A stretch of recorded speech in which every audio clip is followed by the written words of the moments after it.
नमो भगवते वासुदेवाय। नारायणं नमस्कृत्य देवीं सरस्वतीं व्यासं ततो जयमुदीरयेत्। नष्टप्रायेषु अभद्रेषु नित्यं भागवत सेवया भगवती उत्तम श्लोके भक्तिर्भवती नैष्ठिकी। परम धर्म जो भागवत धर्म कहलाता है, उसके अनुशीलन रूप इस दिव्य कार्यक्रम में आप सभी का स्वागत है। हम परम धर्म का निरूपण करने वाला जो अन्यतम ग्रंथ श्रीमद् भागवतम और श्रीमद् भागवतम के अनुगत जो परम पुरुषार्थ रूप कृष्ण प्रेम और कृष्ण प्रेम के परम सोपान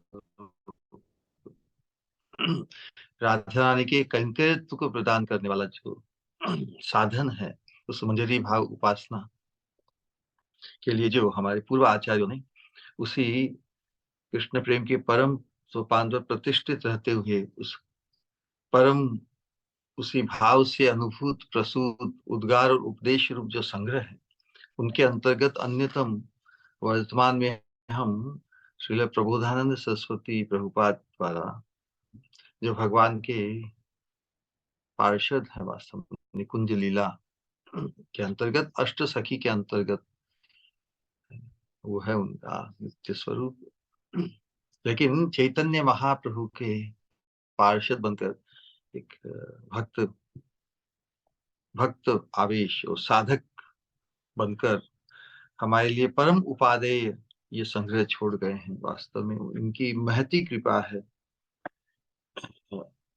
वास्तव में भगवान श्री चैतन्य महाप्रभु के मनोभिष्ट को पूर्ण करने के लिए ही इन महत् पुरुषों ने ये साधक आवेश का एक रोल लिया है। इन्हें अपने लिए कोई प्रयोजन नहीं, क्योंकि ये तो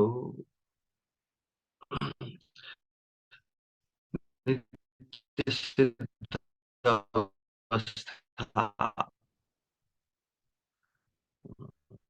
मधुर रति में अपनी प्रतिष्ठित है। फिर भी हम सभी साधकों के लिए किस प्रकार उस भाव से आपन्न, उस भावापन्न अवस्था को प्राप्त करें, उसके प्रति हमारा आकर्षण लोभ उत्पन्न हो, उसके लिए उन्हें और उसके बाद में उनके आनुगत्य में आने वाले सभी आचार्यों ने, गुरु वर्गों ने अपना अनुभव उसमें जोड़ा है। तो ये परंपरा वास्तव में उस दिव्य भावना, दिव्य भाव, दिव्य भाव के उद्गार रूप, अनुभव रूप उनके मार्गदर्शन में यदि हमारी भी चिंता, हमारा भी मनन, कॉन्टेम्पलेशन उस प्रकार के अपने शाश्वत स्वरूप के अनुरूप जो दिव्य स्थिति है, जिस दिव्य रूप की हम धारणा कर सकते हैं, जिस दिव्य रूप की प्राप्ति के लिए हमें उत्कंठित करने के लिए कि ये चैतन्य महाप्रभु द्वारा अनुमोदित ये रागानुगा भक्ति का इस प्रकार हमारा भक्ति, इसका स्वरूप भाव है ना, भाव के बिना की भक्ति औपचारिक भक्ति है, टाइम पास के लिए। लेकिन जहां पर भाव उत्पन्न हो जाता है, वहां पर तुम चाहते नहीं कि टाइम पास हो, वहां पे तो अनंत समय भी कम ही लगता है ना। कैसी अद्भुत बात है भाव की। भाव से ही विभोरता को प्राप्त करता है ना साधक। तो ये हम जैसे पतित जीवों के लिए भी अनंत जन्मों से असत संस्कार और आवेशों से आक्रांत होते हुए भी हम अनुगत्य धर्म से हम उस दिव्य अवस्था को प्राप्त कर सकते हैं। अवश्य ही हमारे स्वामी जी जो परम कृपालु है, और क्योंकि उनके चरणाश्रय में ही भगवान श्री कृष्ण हमें पहुंचाना चाहते हैं। राधा रानी की अनप्रेसिडेंटेड या कहिए मैचलेस अतुलनीय महिमा उनके प्रेम की, उसके प्रति स्वयं श्याम सुंदर न्योछावर अपने आप को करना चाहते हैं, तो सहज ही वो सौभाग्य वो सभी जीवों को भी बांटना चाहते हैं। और इसीलिए राधा रानी का भाव लेकर, राधा रानी के भाव से विभावित होकर साथ में रूप भी ले लिया ना। भाव तो निज आस्वादन के लिए, लेकिन रूप रूप उद्दीपन का कारण है। स्वयं को राधा रानी ही मानते हैं श्याम सुंदर चैतन्य महाप्रभु के रूप में। और रूप द्वारा राधा रानी ने अपनी जो करुणामय दर्शन है उसका दान किया है। चैतन्य महाप्रभु के प्रति जिसकी चित्तवृत्ति चैतन्य महाप्रभु के चरित्र का श्रवण करके, उनकी लीलाओं का हमें यदि उनके प्रति आकर्षण उत्पन्न होता है, तो वो आकर्षण उनके रूप के प्रति वो हमें साक्षात राधा रानी के चरणारविंद की सेवा का जो चरणारविंद की सेवा का जो अमृत है, उस अमृत की अनुभूति, अमृत का आस्वादन हमारे हृदय में उस राधा के चरणों के आश्रय का जो आनंद है, जो सौभाग्य है, जो अमृत आस्वादन है, उसके प्रति हमारा लोभ उत्पन्न कर देगा। इसीलिए प्रबोधानंद सरस्वती प्रभुपाद ने ही कहा कि यथा यथा गौर पदार बिंदे विंदेत भक्तिम कृत पुण्य राशि तथा तथोत्सर्पतिहृद्यकस्मात् श्री राधा पदाम्भोज सुधाम्बुराशि। चैतन्य महाप्रभु ने जिन जिन भावों का राधा रानी के भाव से विभोर होकर, ओवरवेलम होकर जो जो उद्गार प्रकट किए, वास्तव में राधा रानी के ही उद्गार हैं, जो आज तक चैतन्य महाप्रभु के पहले तक राधा रानी के भाव की जो महिमा है, उसका जो एक्सप्रेशन है, उससे पूरा जगत वंचित रहा। राधा र महिमा प्रेम रस सीमा जगते जानते के चैतन्य महाप्रभु नहीं। तो चैतन्य महाप्रभु के माध्यम से ही हम राधा रानी की जो अंतर, उस भाव का जो आंदोलन, जो उभार, उसकी जो उमड़न, जो उनके हृदय में, उनके वदन पर, उनके मन में, उनकी उनके वाणी में, उनकी चितवन में, सब कुछ श्याम रस है ना? श्याम के चिंतन से, श्याम को सुखी करने के विचार से ओतप्रोत है। इसलिए हमें ये समझना चाहिए कि राधा रानी की जो कुछ भी गतिविधि है, सब कुछ श्याम को सुखी करने के उद्देश्य से ही है। उससे स्वतंत्र, उससे अलग और उसका कोई प्रयोजन नहीं। उस दृष्टिकोण से ही हम राधा रानी का जो रस है, राधा रानी का रस सुधा, अर्थात राधा रानी के जो दिव्य भाव की जो भाव का जो विस्तार है, रस विस्तार को प्राप्त करता है, तो राधा रानी रस सुधा की निधि है श्याम सुंदर को सुखी करने के लिए। भगवान को, कृष्ण को सुखी करने की वासना के कारण श्रीमती सतत उत्सुक उत्सुक रहती है। इस निकुंज लीला के अंतर्गत जो संकेत पारकीय भाव के वातावरण में किस प्रकार सभी से छुपाकर, लुका छिपी जैसे सबसे बचाकर, जैसे राधा श्याम सुंदर का मिलन कराया जाता है, परम स्वीया होते हुए भी योग माया ने पारकीय भाव को स्थापित किया है श्याम सुंदर के चित्त में भी और स्वामिनी के चित्त में भी। उनकी नित्य सिद्धा मधुर रति है, लेकिन एक लौकिक लीला के अंतर्गत राधा रानी जैसे जैसे वयस में बढ़ती बढ़ती कौमार पौगंड अवस्था, फिर नवीन किशोर अवस्था को प्राप्त करती है ना, वैसे जब से उन्हें भान आया तब से ही वो श्याम सुंदर में ही वो आत्मसमर्पण कर चुके हैं। श्याम सुंदर के अलावा और कोई दूसरी चिंता है ही नहीं। लेकिन समय के साथ बढ़ते बढ़ते उनकी वाणी में, उनके अंग के सौष्ठव में, उनके मन के विलास में भी एक उत्कृष्टता आती है। जैसे वय संधि आने पर, कंदर्प उद्गम होने पर क्या होता है, हृदय में एक मिलन की उत्कट इच्छा जागृत होती है। पहले जो सुप्त और कूट अवस्था में थी, बीज अवस्था में थी, अब वो उत्कृष्टता, तृष्णा बनकर। तो उस पिछले सत्संग के अंतर्गत यही कि किस प्रकार अपनी कर्मणा मनसा वाचा संबंधी जो भी इनकी चेष्टाएं हैं, प्रोक्लिविटीज है, उसके द्वारा वो कृष्ण सुख भावनामय, हर प्रकार से वो बस कृष्ण के सुख का ही चिंतन, कृष्ण के सुख के लिए ही कर्मणा वाचा कर्मणा वाचा मनसा अपने आप को न्यौछावर करना चाहती है। तो पिछले सत्संग में हमने राधा रानी की मुग्ध अवस्था, ये जो उसका अद्भुत निरूपण किया, है ना। अब विचार कीजिए, ये मुग्धावस्था भी श्याम सुंदर को कितना मुग्ध करती है।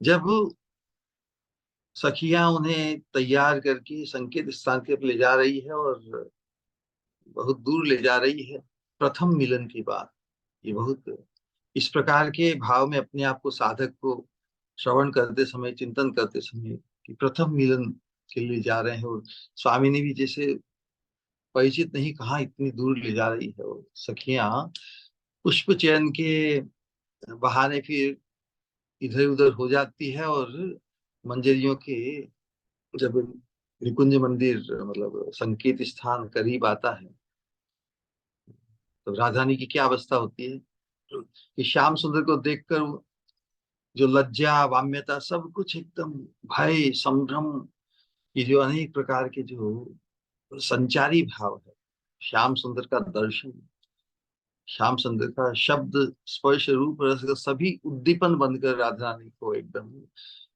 एकदम प्रभावित कर देती है। She becomes affected. ये अफेक्टेड शब्द नेगेटिव कोनोटेशन में यूज किया जाता है, लेकिन आपात दृष्टि से ऐसा ही है ना कि राधा रानी जैसे विचलित हो रही, भय भी लग रहा है, संभ्रम, तीव्र गति से जो आगे गंतव्य प्राप्त हो गया, उसे देखकर जैसे वापस मुड़ना चाहती है।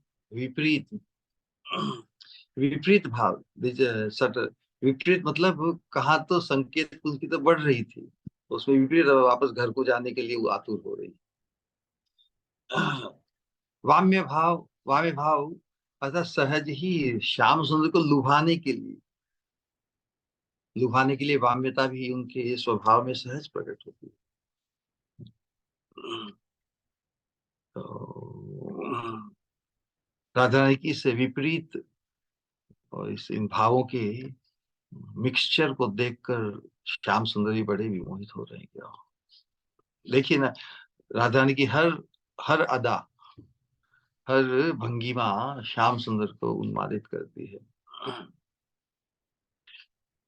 सखियां तो निकुंज मंदिर में क्षेत्र तक ले जाएगी नहीं, संकोच है, इसलिए किंकरियों के हस्तगत कर दिया है। तो किंकरियों ने भी यहाँ पर जो हमारी सरस्वती मंजरी है, उसी चिंता में है कि ललिता विशाखा आदि जत सखी वृंद आज्ञाएं करीबो सेवा, उनकी आज्ञा हो गई, वो तो पीछे हो गई। अब किंकरी कैसे ही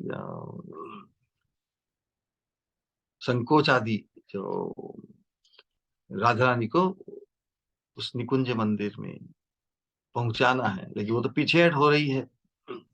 लेकिन किंकरियां सबका सब जानते हैं कि मनोभीष्ट तो राधा रानी का यही है, श्याम सुंदर के साथ मिलन हो। लेकिन उस अवस्था में क्या किया जाए, तो बहुत उत्साहित करती है उनका, आग्रह पूर्वक हाथ पकड़कर उन्हें निकुंज मंदिर की तरफ ही बताती कि कोई चिंता मत करो, कुंज के भीतर चलो, तुम जिनके लिए इतनी व्यथित होती थी, हाँ, आज तक तो मिलन हुआ नहीं, जिनके विरह व्यथा से तुम रोज अधीर रहती हो, उन्हीं अति दुर्लभ ब्रज राजकुमार से आज तुम्हारा मिलन होने जा रहा है। एक बार पूरा आंख भर के देख तो लो, उनसे थोड़ी बात कर लो, हाँ, ये जो सुयोग उत्पन्न हुआ इसकी उपेक्षा मत करो, भय क्या है, मैं हूं ना तुम्हारे साथ, इस प्रकार की सांत्वना, हम तुम्हारे साथ है, श्याम सुंदर तुम्हारे देह को कोई स्पर्श नहीं करेगा। किस प्रकार से उन्हें कैसे तैयार करती है, तो बड़े यत्न पूर्वक हाथ पकड़कर श्याम सुंदर के पास वहां पहुंचा देती है, जो सैया तैयार की श्याम सुंदर ने वहीं पर। तो उस मिलन की कैसी माधुरी का अनुभव कर रहे हैं ना। सखियों ने कितना प्रयास करके वहां पर ले आए, फिर मंजीरों ने आग्रह पूर्वक हाथ पकड़कर उन्हें संकेत कुंज में, परस्पर की जो उत्सुकता है, व्याकुलता है एक दूसरे से मिलने के लिए, श्याम सुंदर भी उतने ही आतुर है जितनी स्वामी, लेकिन स्वामिनी में तो ये वाम्य भाव, ये स्त्री सुलभ है ना, सहज एकदम श्याम सुंदर को बहुत ही उन्मादित करता है, सभी भावों से आक्रांत तो ही है, सभी प्रकार की लज्जा, वाम्य भाव, लेकिन श्याम सुंदर तक पहुंचा दिया, उनके पास में उन्हें बैठा दिया, फिर निकुंज मंदिर से बाहर निकल आती है। तो यहाँ पर तो संक्षेप उपचार के साथ प्रथम मिलन के अंतर्गत है कि संक्षिप्त मिलन है, संक्षिप्त संभोग है। शब्द संभोग करने से जो लौकिक स्त्री पुरुष का जो खिलवाड़ है, परस्पर परस्पर में आत्म केंद्रित खुद के सुख के उद्देश्य से, यहाँ पर तो स्वामिनी की पूरी चित्त वृत्ति, पूरा अस्तित्व ही उनका श्याम सुंदर को सुखी करने के लिए है, क्योंकि श्याम सुंदर संगम से ही उनको सुख प्राप्त होता है, राधा रानी के चित्त की सेवा द्वारा, हाँ, सेवा द्वारा। तो श्याम सुंदर मिलन द्वारा ही सुखी होते, इसलिए अपने देह को उन्होंने वहां पर न्यौछावर किया, उनकी खुद की कोई वो इच्छा नहीं है खुद के सुख के लिए। यही तो एक बहुत सटल पॉइंट है, राधा रानी तो केवल श्याम सुंदर को सुखी सेवा द्वारा ही सुखी करना चाहती है, भले ही श्याम सुंदर ने हृदय पर धारण रखे, उन्हें ईश्वरी कहे, प्राणेश्वरी कहे, और उनका सुख, श्याम सुंदर का सुख राधा रानी के साथ मिलन में है, इसलिए राधा रानी श्याम सुंदर के साथ मिलित होकर उन्हें सुखी करने के लिए अपने आप को प्रस्तुत करती है। उनका तो उद्देश्य केवल उन्हें सेवा द्वारा सुखी करना है। तो उसमें अद्भुत जो एक पद है, बहुत अच्छा उसमें निरूपण किया कि कानू वदन हेरी, श्याम सुंदर के वदन अर्थात देह को, विग्रह को देखकर उछलित अंतर, अंतर में जो उछाल, जो उन्माद, रोमांच उत्पन्न हुआ, श्याम सुंदर देखे रोमांच हुआ, और तो लेकिन लज्जा साथ में आ गई, लाजे वसने मुख झाप, लज्जा पूर्वक अपने मुख को अपने वस्त्र आंचल से ढक लिया राधा रानी ने। अब ढक तो लिया आंचल में, लेकिन आंचल आंचल से भी दिखता है ना, तो ईषद अवलोकन है, थोड़ा सा स्लाइटली लुकिंग, ये एक भाव भंगिमा है। ईषद अवलोकने छल छल, छल छल लोचने, छल किसे कहते हैं? छल मतलब छल जानते हैं ना, कपट, थोड़ा थोड़ा डिसेप्टिव होकर श्याम सुंदर को स्लाइटली देख रही है, आंख की चितवन से इधर उधर, लेकिन कांप भी रही है, केली समागम कांपे। श्याम सुंदर तो आए हैं, श्याम सुंदर का सुख तो मिलन में ही है ना। इस सिद्धांत को, रस सिद्धांत को मैं समझता हूँ। श्याम सुंदर का सुख स्वामिनी के साथ मिलन में है। हमारी स्वामिनी का शब्द स्पर्श रूप रस गंध सभी हमारे श्याम सुंदर की इंद्रियों के विषय। लेकिन अब वहां पे प्रस्तुत तो कर ही दिया, लेकिन केली समागमे कांप कांप रही है स्वामी। तो अब सखियां परस्पर यही बात कर रही कि देख सखी राई का ढंग, राधा रानी का ढंग कैसा है। जब विरह में, जब तक श्याम सुंदर का मिलन नहीं होता, तब तक उनके लिए ही उत्कंठित रहती है। तो यहाँ साक्षात श्याम सुंदर के पास में ही बैठी है, लेकिन बड़ी विचित्र अवस्था हो रही है। कानुक अदर्शन, जब तक श्याम सुंदर का दर्शन नहीं होता, एछे व्याकुल, इस तरह व्याकुल बनी रहती है। दर्शने यह चित्ररंग, लेकिन दर्शन होने पर देखो इनकी क्या अवस्था हो रही है। विचार कीजिए, जिसके लिए हम सतत व्याकुल होकर उत्कंठित रहते हैं, वो साक्षात परम निधि, साक्षात प्राप्त, उस समय हमारी क्या अवस्था है। बिल्कुल विचित्र अवस्था। तो राधा रानी की वही अवस्था हो रही है। दर्शन पाकर चित्रंग उनकी भाव भंगिमा विचित्र हो रही है, वो अपने संतुलन को जैसे अपने आपे में नहीं है। तो श्याम सुंदर भी देखिए, राई वदन हेरी, राई अर्थात राधा रानी, राधा रानी के वदन को देखकर, वदन अर्थात मुख न, तो राई वदन हेरी लुब्धल माधव, माधव भी खूब लुब्ध हुए हैं। उनमें भी तो पूर्व राग के अंतर्गत राधा रानी से ही, राधा रानी के प्रति उनका दिव्य आकर्षण है। कोरे बैठाईली गोरी, अपने करीब, अपने अंक में कही या पास में गोरी को, राधा रानी को बैठाया है। कुछ कर परशी, अब हाथ का स्पर्श पहले किया है, हाथ का स्पर्श भी वक्षस्थल पर स्पर्श किया है। चमक ही उठे धनी, धनी करने से Radha Rani, the most blessed one, जिनके लिए आतुर है परम तत्व सर्वेश्वरेश्वर भगवान श्री कृष्ण। चुंबन ने रह मुख मोड़ी, और श्याम सुंदर जैसे ही राधा रानी के अधर पर चुंबन करने के लिए थोड़ा प्रयास बताते हैं, तो राधा रानी ने मुख को फेर लिया। स्वयं ही स्वयं से ये लीला है। यहाँ पर जो स्त्री पुरुष का जो अलगाव, जो उसका संसार में हम देखते हैं, एक ही तत्व, राधा कृष्ण एक आत्मा, एक ही आत्मा, दो देह में प्रकट होकर अपने आप को प्रेम रस आस्वादन के लिए, प्रेम रस आस्वादन है, अन्यों ने विलसे रस आस्वादन करे। एक ही तत्व दो देह में प्रकट होकर हम जीवों को इस दिव्य प्रेम रस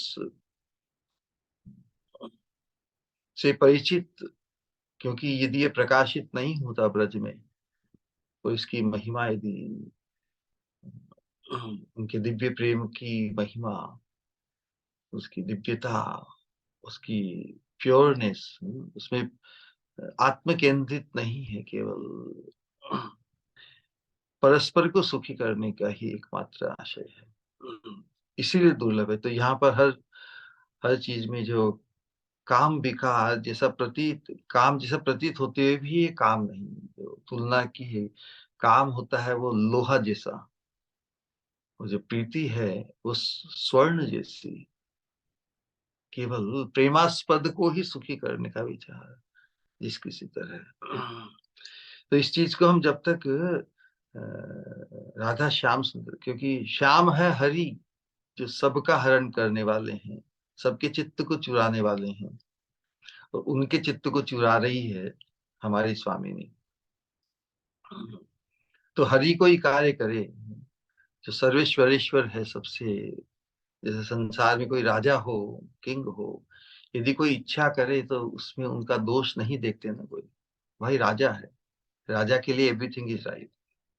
नियम कानून जो सब दूसरों के लिए है, राजा के लिए कोई नियम कानून नहीं। लेकिन यहाँ पर निकुंज लीला में तो पारकीय भाव के अंतर्गत जो सर्वेश्वरेश्वर है, जो राजा राजाधिराज है, और यहाँ पर निकुंजेश्वरी हमारी स्वामी, उनके बीच का जो प्रेम खिलवाड़ है, वास्तव में हमें हमारा जो स्वरूप है उस स्वरूप के भाव को जागृत कर देगा। हम उनके प्रति सेवा के लिए न्यौछावर अपने आप को करना चाहेंगे। जैसे कोई राजा रानी की या रानी की कोई दासी हो, तो उसका चिंतन क्या होता है? वो कभी ऐसा नहीं सोचता कि राजा के साथ मेरा मिलन हो संभव। वो चाहती कि बस रानी खूब सुखी हो। रानी को किस प्रकार जो उनकी राजा को सुखी करने का जो उनका कार्य है, उसमें वो खूब अनुकूल बन के रहे।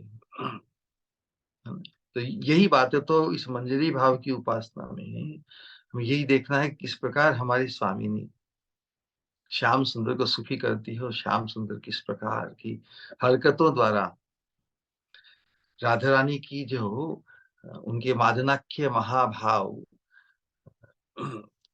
के विस्तार रूप और या विकृति रूप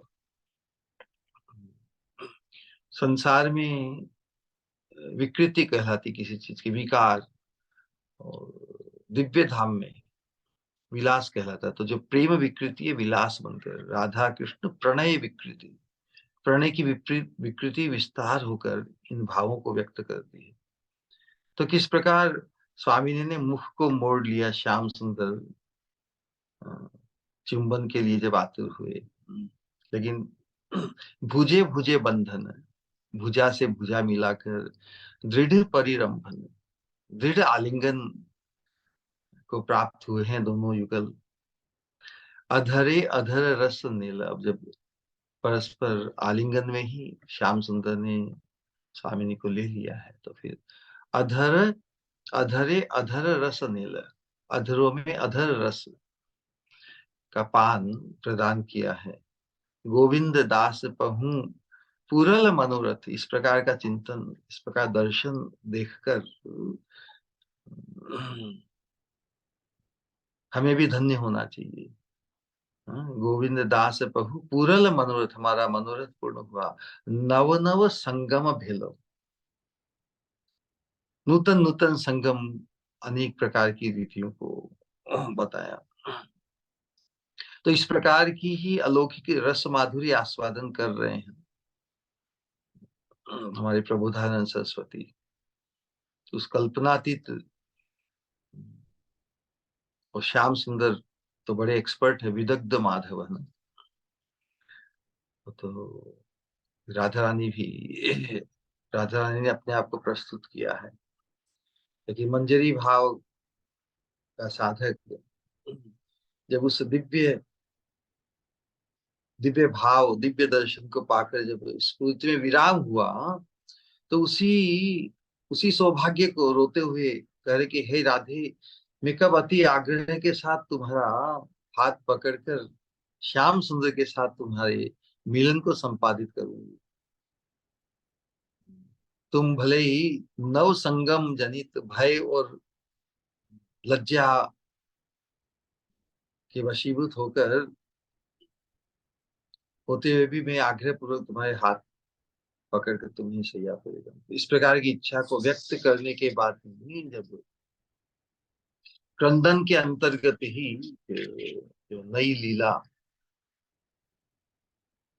जब एकांतिक आकांक्षा राधा रानी के सानिध्य दर्शन सेवा को ही पाने की है, तो उस क्रंदन में भी क्रंदन ही उस नई कृपा और अधिक कृपा को प्राप्त करने का संबल आधार बन जाता है। तो यहाँ पर जो क्रंदन है बड़ा ही, क्रंदनम यदि जानासि किम दूरे करुणा, ये इस प्रेम राज्य की मंजरी भाव उपासना, ये क्रंदन तो बहुत ही उपयोगी है, लेकिन क्रंदन का ढंग हमें सीखना है। तो इन महापुरुषों ने जो क्रंदन पूर्वक जिस भाव को, जिस उत्कंठा को, जिस इच्छा को व्यक्त किया है, वो हमारे लिए ही किया है। तो इतनी अद्भुत जो प्रथम मिलन की लीला देखने का सौभाग्य उन्होंने प्राप्त किया। जब स्फूर्ति में विराम होता है, तो जो जिस लीला का आस्वादन किया, उसी लीला दर्शन की कामना प्रार्थना में व्यक्त होती है। तो प्रत्येक श्लोक में ही हम ये इसी अभिव्यक्ति को देख रहे हैं। स्फूर्ति में जैसे साक्षात दर्शन, साक्षात सेवा का सौभाग्य, राधा रानी की सभी प्रोक्लिविटीज, राधा रानी का जो उन्माद, जो जो भी लीला, और फिर जो स्फूर्ति है, स्फूर्ति में क्या होता है? स्फूर्ति की परिभाषा ही है कि किसी चीज के होने की स्ट्रॉन्ग प्रतीति, साक्षात जैसी ही है फिर भी साक्षात नहीं, इसलिए उसमें स्फूर्ति में जब विराम होता है, तो पुनः उसी सौभाग्य को पाने के लिए एक उत्कंठा व्यक्त होती है क्रंदन पूर्वक। तो साक्षात उसी अनुभव के अंतर्गत ही ये जो दिव्य काव्य राधा रस सुधा संग्रह है, ये इसी से भरपूर है।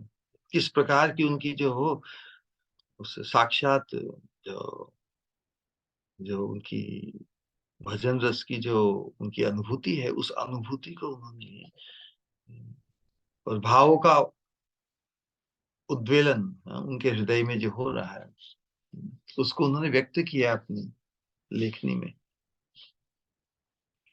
हम्म, कितना सुंदर है ना, एक एक इनके जो श्लोक है, एक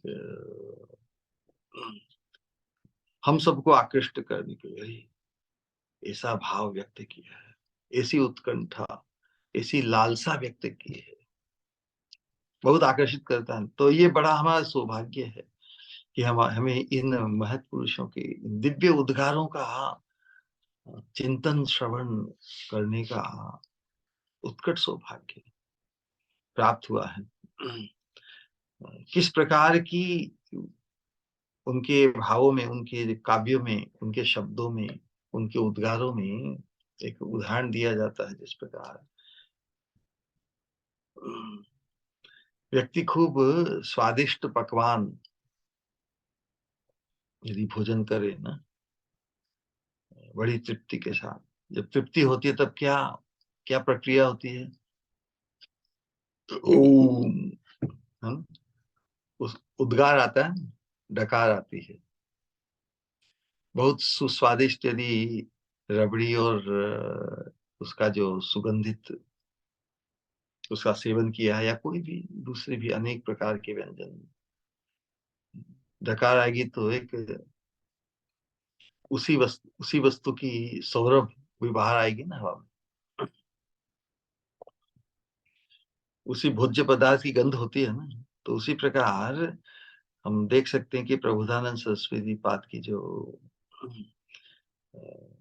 रसास्वादन रसास्वादन करते हुए जो जो उद्गार है, उन्हीं को ही तो प्रस्तुत किया है। तो इस उद्गार में युगल माधुरी, युगल मिलन माधुरी, उसकी गंध उसमें प्रकट हो रही है। गंध भी एक परिचय देता है ना कि ओ हो, जिसकी डकार इतनी अद्भुत है तो आस्वादन कैसा रहा। तो हम इस रस काव्य का जो के साधक बनकर जो हम आस्वादन कर रहे हैं, इससे क्या हमारे भी राधा रानी के चरणार बिंद को प्राप्त करने के लिए, राधा रानी के चरणार बिंद के आश्रय को प्राप्त करने के लिए हमारी जो उत्कंठा है, उनकी सेवा की अभिलाषा, क्रमशः बढ़ती चली जाएगी, बढ़ती चली जाएगी, बढ़ती चली जाएगी। उसके अतिरिक्त और कोई आकांक्षा किसी भी स्तर की रह ही नहीं सकेगी, न पारमार्थिक स्तर की, न पारमार्थिक और किसी मनोरथ कोई रह जाएगा बाकी, न कोई संसार के स्तर पर और कुछ कुछ अलग भाव से रूप से प्रतिष्ठित होने की हमारी इच्छा है। एकांतिक अभिलाषा राधा रानी के चरणों के आश्रय को प्राप्त करने की बढ़ती चली जाएगी, बढ़ती चली जाएगी, बढ़ती। तो इस प्रकार के अपने स्वरूप का आवेश, स्वरूप के आवेश में प्रतिष्ठित हमें होना होगा। वास्तव में अपने स्वरूप के अनुरूप इस मंजरी रूप का, जो मंजरी भाव का जो आवेश है, उसके सामने कोई आवेश, कोई तुलना ही नहीं। वास्तव में ये टिकने ही नहीं देगा दूसरे आवेश को। ऐसा ही साधक अनुभव करेगा कि मैं राधा रानी के बहुत करीब हूँ, निकट हूँ, भाव के अंतर्गत। और जब स्फूर्ति में विराम होता है तब वो राधा रानी से बहुत दूर हूँ। जो परम निधि रूप राधा रानी के चरणों के आश्रय को पाकर दूर हो गए जैसे। तो इसी प्रकार ही स्फूर्ति और विराम, ये क्रम चलता रहता है साधक के जीवन में। भले ही प्रबोधानंद सरस्वती नित्य परिकर है भगवान के, लेकिन ये जो उद्गार व्यक्त कर रहे हैं हम साधकों के लिए छोड़ देंगे। यस, तुम भी, हम सभी उस सौभाग्य को पाने के लिए ही गठित हुए हैं कि मनुष्य रूप में आकर सत्संग के प्रभाव से, सत्संग के माध्यम से हम जिस प्रकार का सत्संग होगा उस प्रकार का रंग लगेगा ही नहीं। तो जिसका या जिनका करेंगे संग, उनका उसका लगेगा रंग। ये जो बात सब जगह होती है। तो विरह दशा में जब उसी इच्छा की उत्कंठा, बाह्य दशा में भी, क्योंकि स्फूर्ति के विराम के बाद में जब राधा रानी का दर्शन या सेवा सौभाग्य चला गया, तो उस अवस्था में खुद को किंकरी ही मान रही है। स्वरूप का आवेश प्रबल है, लेकिन वंचित मान रही है। तो उस अवस्था में ही एक नई लीला व्यक्त हुई है। उस लीला का चिंतन करते हुए अपनी जो स्थिति है राधा रानी से वही प्रार्थना कर रही है। आज के श्लोक संख्या 44 बहुत अद्भुत है। सद्गंध माल्य नव चंद्र लवंग संग तांबूल संपुट मधीश्वरी मां वहंतीम श्यामं तमुन्मदरसादभिसंसरन्ती श्रीराधिके करुणयानुचरीं विधेहि।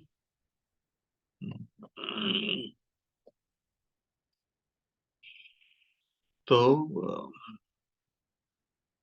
पिछले श्लोक में जिस प्रकार मुग्धा अवस्था को व्यक्त किया, इस यहाँ पर राधा रानी श्याम सुंदर से मिलने के लिए अति उन्मादित है। जब व्यक्ति बहुत उन्माद में होता है तब बहुत हिम्मत हो जाती है उसकी। तो संकोच लज्जा सबको त्याग कर श्याम सुंदर के लिए, मिलन के लिए इतनी उत्कंठित, समय पर संकेत स्थान पर पहुंचने के लिए इतनी आतुर, इतनी उन्मादित है। उस अवस्था में कभी बहुत शीघ्र करते हैं रशिंग। रशिंग करने पर कुछ गड़बड़ हो सकती है। तो राजा ने हिम्मत करके अकेली ही जैसे श्याम सुंदर से मिलन के लिए आगे बढ़ रही। अकेली करने का आशय है सखी, सखी मंजरियों ने तो पीछे हो गई है, अब संगीत मंदिर के पास आकर वो द्रुत गति से आगे बढ़ रही है। किंकरी तो साथ में ही है, वो तो नित्य संगिनी है। तो नित्य संगिनी है ये किंकरी है, मंजरी, नित्य प्रिय सखी। तो श्याम सुंदर के साथ मिलन की जो उत्कट आकांक्षा में जैसे एक प्रकार की पागल अवस्था को प्राप्त है।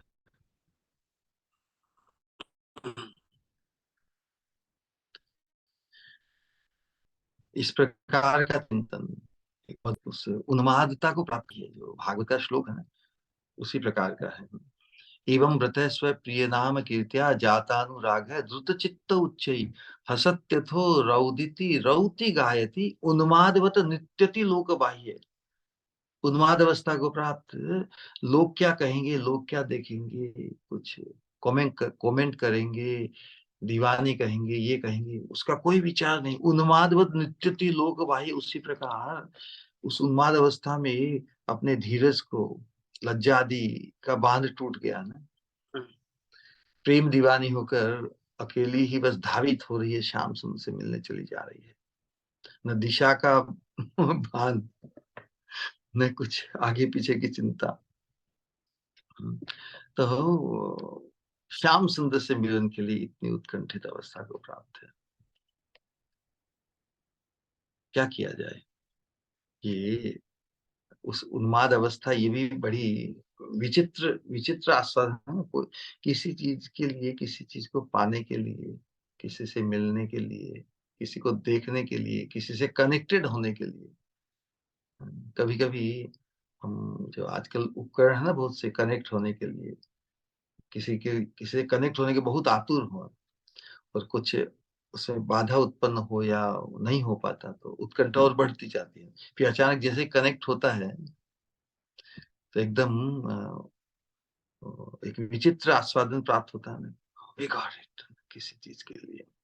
तो वास्तव में राधा रानी के हृदय में भी आज बहुत ही उत्कंठा है, उसके कारण वो उन्मादता को प्राप्त है।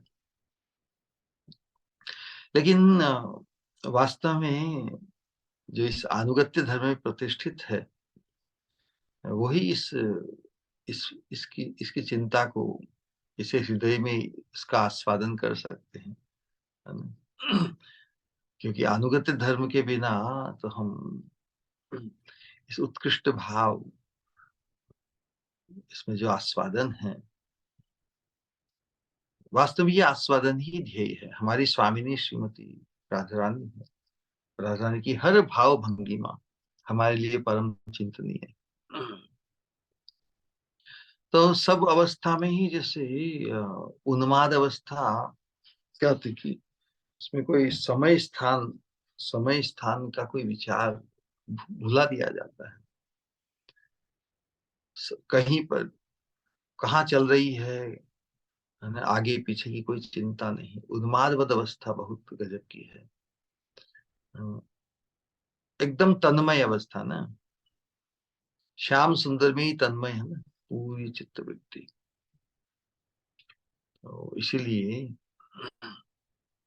जब अंतर में अ, इस प्रकार का इस प्रकार का श्याम सुंदर से मिलन की जो तीव्र उत्कंठा, उसके कारण जो उन्माद उत्पन्न हुआ है राधा रानी में, सभी प्रकार जो उनका अदरवाइज जो स्वाभाविक है ना, लज्जा, अ, कुल शील, इसका बंधन है ना। लेकिन श्याम सुंदर से मिलन की उत्कंठा में सब कुछ एकदम जैसे गंभीर लोक लज्जा, है ना, लोक धर्म, वैदिक धर्म के लज्जाशीला, गंभीर, सब कुछ को, सभी के बांध को तोड़कर राधा रानी एकदम जैसे श्याम सुंदर से मिलने के लिए बड़ी आतुर दिखाई दे रही है। और आचार्यों ने तो बहुत से भावों को व्यक्त किया है अपने पदों में। इस प्रकार कितनी तैयारी, जो श्रीमद् भागवत में जो सिद्धांत दिया ना, या दुस्त्यजम स्वजनमार्य पथम च हित्वा भेजुर्मुकुंद पदवीं श्रुतिभिर्मृग्याम्। श्रुतियां भी जिनके चरणों को अभी तक ढूंढ ही रही है। श्रुति भी विमृग्याम, वि मतलब मृग्या मतलब ढूंढना, विमृग्या मतलब लगातार ढूंढ ही रही है, अभी तक प्राप्त नहीं हुई। ऑफकोर्स जिन श्रुतियों ने गोपियों के आनुगत्य में अपने आप को न्यौछावर किया, उनको श्याम सुंदर के चरणों की रास में प्राप्ति हुई। लेकिन बाकी श्रुतियां तो अभी भी ढूंढ ही रही है उस परम तत्व को। लेकिन गोपियों ने तो साक्षात उन भगवान को प्राप्त किया। तो उसी दृष्टिकोण से जो परमा गोपी हमारी स्वामी श्रीमती राधा रानी है, उन्होंने भी श्याम सुंदर तो पाने के लिए आज अवसर उपलब्ध हुआ है, तो बड़ी आतुरता बता रही है। और उस आतुरता में उनका संकल्प ऐसा है कि नो डाउट कोई भी बाधा उन्हें बांध नहीं सकती। ऐसी है श्याम सुंदर से। श्याम सुंदर बांसुरी बजाकर राधा रानी का आह्वान करे, तो क्या राधा रानी को कोई रोक सकता है? फिर कोई नहीं रोक सकता।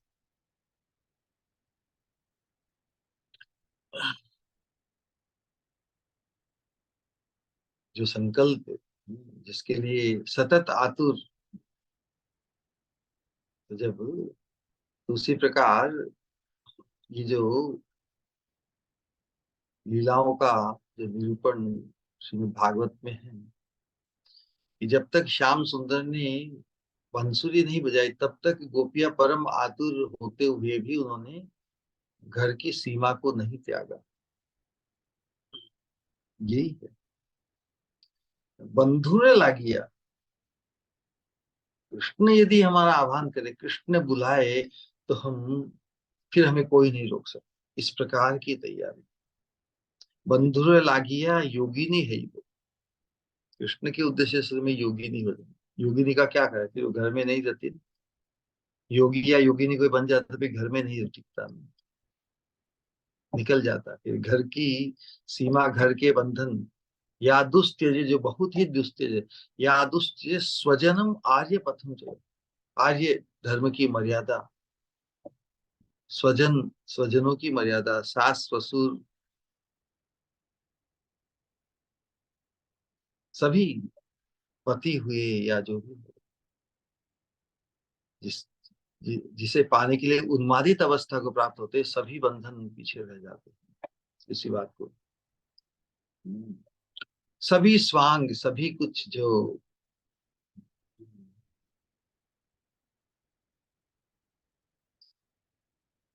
योगिनी की तरह है, वस्त्र आदि पहन लेती है उन्माद अवस्था में। पागलों की तरह श्याम को पाने के लिए, श्याम के साथ अभिसार के लिए दौड़ी जाती है स्वामी। बड़ी प्रबलता है ना, से उन्माद अवस्था में बड़ा प्रबल आवेश, बड़ा प्रबल हो जाता है। इसी उन्मादना के भाव को लेकर ही चैतन्य महाप्रभु प्रकट हुए। हम समझने का प्रयास करें, राधा रानी का जो उन्मादना का जो भाव है, महाप्रभु के चरित्र में ही प्रकाशित हुआ। महाप्रभु राधा भाव में श्याम सुंदर के माधुर्य का आस्वादन के लोभ में जैसे योगी बन गया है ना। मन ही तो योगी बन जाता है।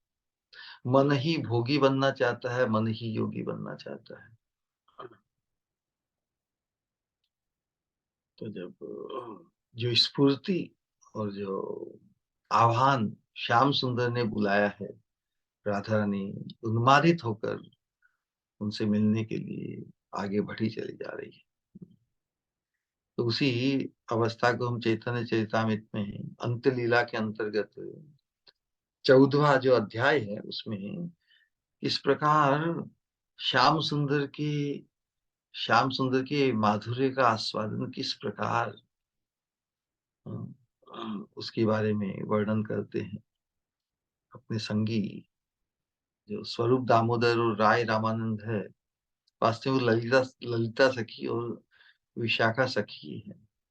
सो उस उन्माद अवस्था में महाप्रभु खुद का जो गोरा बदन है, खुद को राधा रानी ही मान रहे हैं, और स्वरूप दामोदर रामन राय को ललिता सखी, विशाखा सखी मान के संबोधन में सखी ही कर रहे हैं कि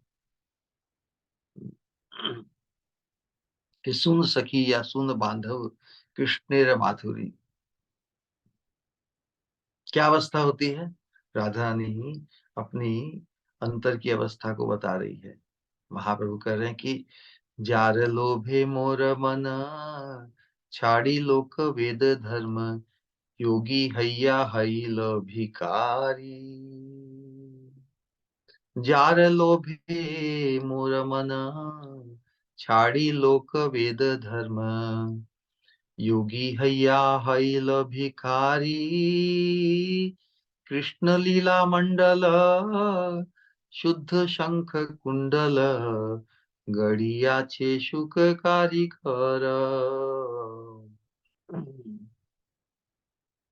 সেই কুণ্ডল কানে পরি, তৃষ্ণা লাউ থালি ধরি, আশা ঝুলি কাঁধের উপর, চিন্তা কাঁথা উঠি গায়ে, ধুলি বিভূতি মলিন কায়ে, হাহা কৃষ্ণ প্রলাপ উত্তর, উদ্বেগ দ্বাদশ হাতে, লোভের ঝুলনি মাথে, भिक्षा भावे क्षीण कलेवर।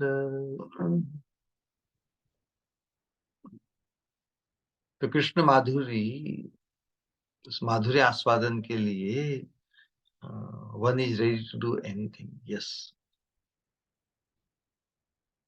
कृष्ण को सुखी करने के लिए, क्योंकि आह्वान श्याम सुंदर ने किया है।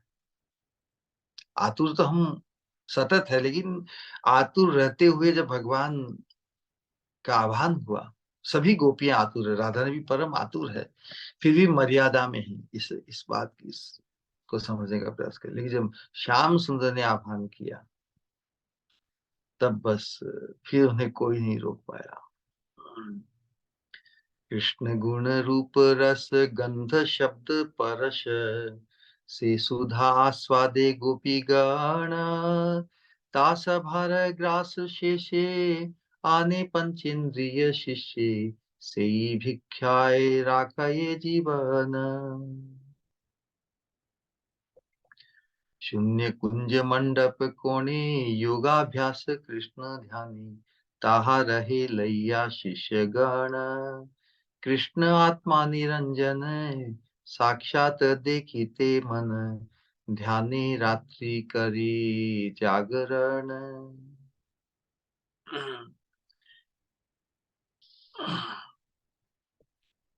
ये अवस्था हो जाती है। तो यहाँ पर महाप्रभु ने भी दो भावों को व्यक्त किया है, राधा रानी के भाव को, और उसके बाद में जो जिस प्रकार राधा रानी और गोपियां कृष्ण के शब्द स्पर्श रूप रसगंध का आस्वादन करती है ना? तो उस मंजरी भाव को भी व्यक्त किया है। ध्याने रात्रि करे जागरण, कृष्ण गुण रूप रस गंध शब्द परश, से सुधा आस्वादे गोपी गण, तास भार ग्रास से उसका अवशेष जो आस्वादन गोपीगण और राधा रानी श्याम सुंदर के साथ कर रही है, श्याम सुंदर के शब्द स्पर्श रूप रसगंध, उसका आस्वादन जिस प्रकार हमारी स्वामिनी प्राप्त करती है। स्वामिनी अपने आप को प्रस्तुत करके श्याम सुंदर को सुखी करके अपने मनोभिष्ट को पूर्ण करती है। उस मनोभिष्ट को पूर्ण करने से स्वामिनी को जो आनंद अनुभव होता है, स्वामिनी की जो दिव्य अवस्था को प्राप्त होती है, उसका चिंतन, उसका स्मरण करके हम सब सुखी।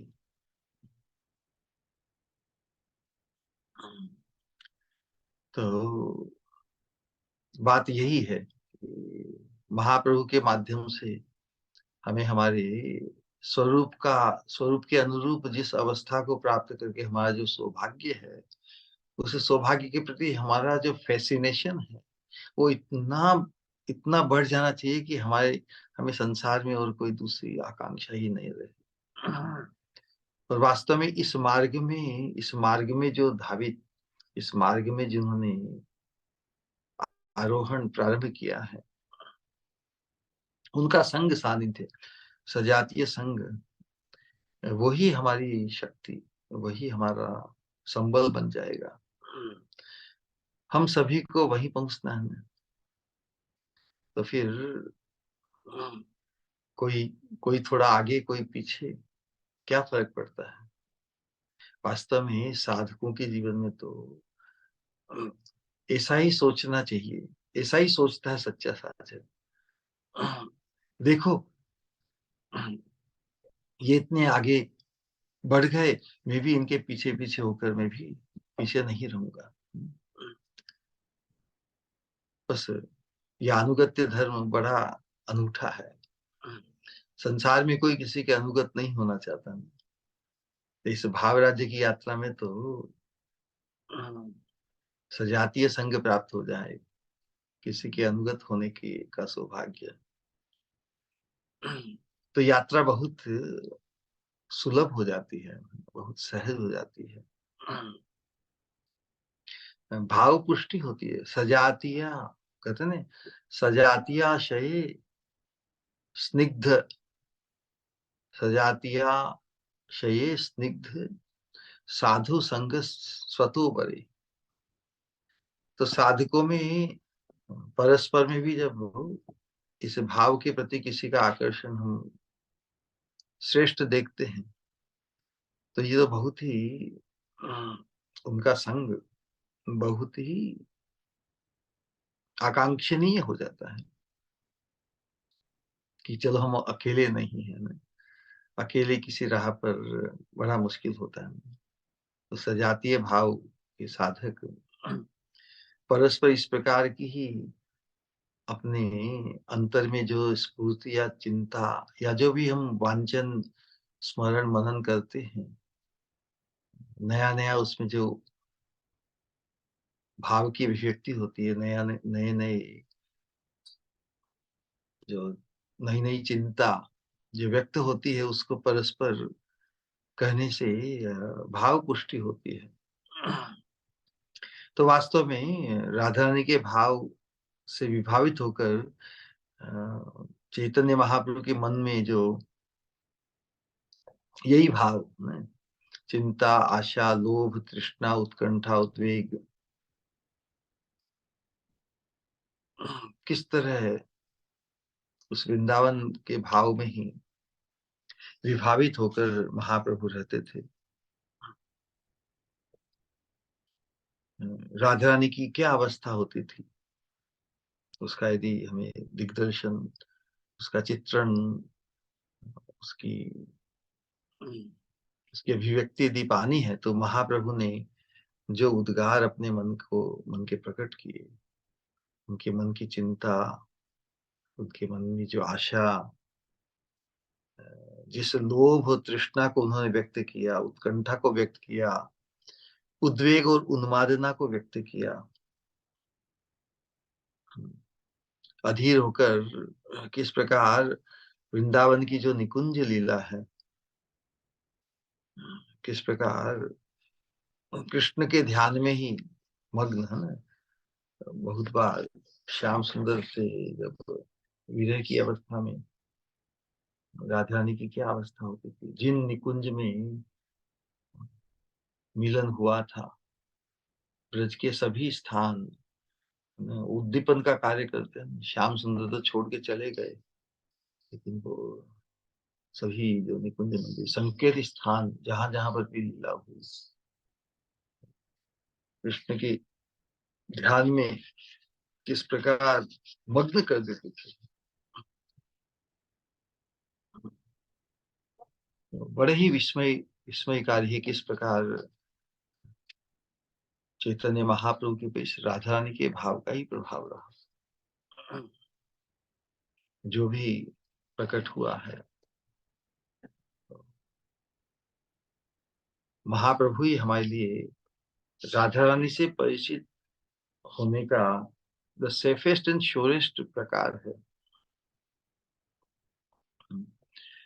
श्याम सुंदर के माधुर्य का आस्वादन करने के लिए हमारे स्वामी ने कितनी पागल है, किस प्रकार हर वस्तु कृष्ण से संबंधित, भले वो कृष्ण का चित्रपट हो या वंशी ध्वनि हो, है ना, कुछ भी, या कृष्ण का नाम हो, सभी तो एकदम उन्मादित कर देती है। तो जो विदग्ध माधव, उसमें भी रूप गोस्वामी ने पूर्व राग का वर्णन राधा रानी का किया है, कि राधा रानी कृष्ण के चित्रपट को देखकर, कृष्ण का नाम सुनकर या वंशी ध्वनि को सुनकर जैसे विभ्रांत, दिग विभ्रांत हो जाती है। एक श्लोक है वहां पर, उसमें वर्णन है, श्याम सुंदर का नाम सुनकर तो बहुत ही एकदम आकृष्ट हो जाती है स्वामिनी, फिर चित्र छवि को देखकर उसमें भी और आकृष्ट हो जाती है। पहले नाम में बहुत आकृष्ट मोहित हो जाती है, नाम इतना है। हाँ, तुंडे तांडविनीम रतिम वितनुते तुंडावली लब्धे, कर्ण क्रोड कदम्बिनी घटयते कर्णार्बुदेभ्य स्पृहाम। हजार हजार करोड़ों कान क्यों नहीं प्राप्त होते। कर्ण क्रोड कदम्बिनी घटयति कर्णार्बुदेभ्य स्पृहाम, चेतः प्रांगण संगिनी विजयति। सर्वेन्द्रियाणाम कृते, सभी इंद्रियों को एकदम स्थगित कर देती है, स्तन कर देती है। को जाने जनिता कियद भी अमृत ही कृष्णेति वर्णत। ये कृष्ण नाम की जो दो वर्ण है, कृष्ण, उसमें कितना अमृत घुला हुआ, कितना अमृत का सागर है। राधा ने इस प्रकार का अनुभव करती, विदग्ध माधव में अद्भुत ये प्रस्तुति है। तो कृष्ण का नाम सुनकर ही वो इतनी उन्मादित हो रही है, फिर कृष्ण का चित्रपटल देख लिया तो वैसा ही उत्कट आकर्षण, उसी में ही उस चित्रवृत्ति चली गई। पहले ही कृष्ण नाम में अ, अति उत्कट आकर्षण है, उसी प्रकार का चित्र के पटल में फिर वंशी ध्वनि को सुनकर वही आकर्षण।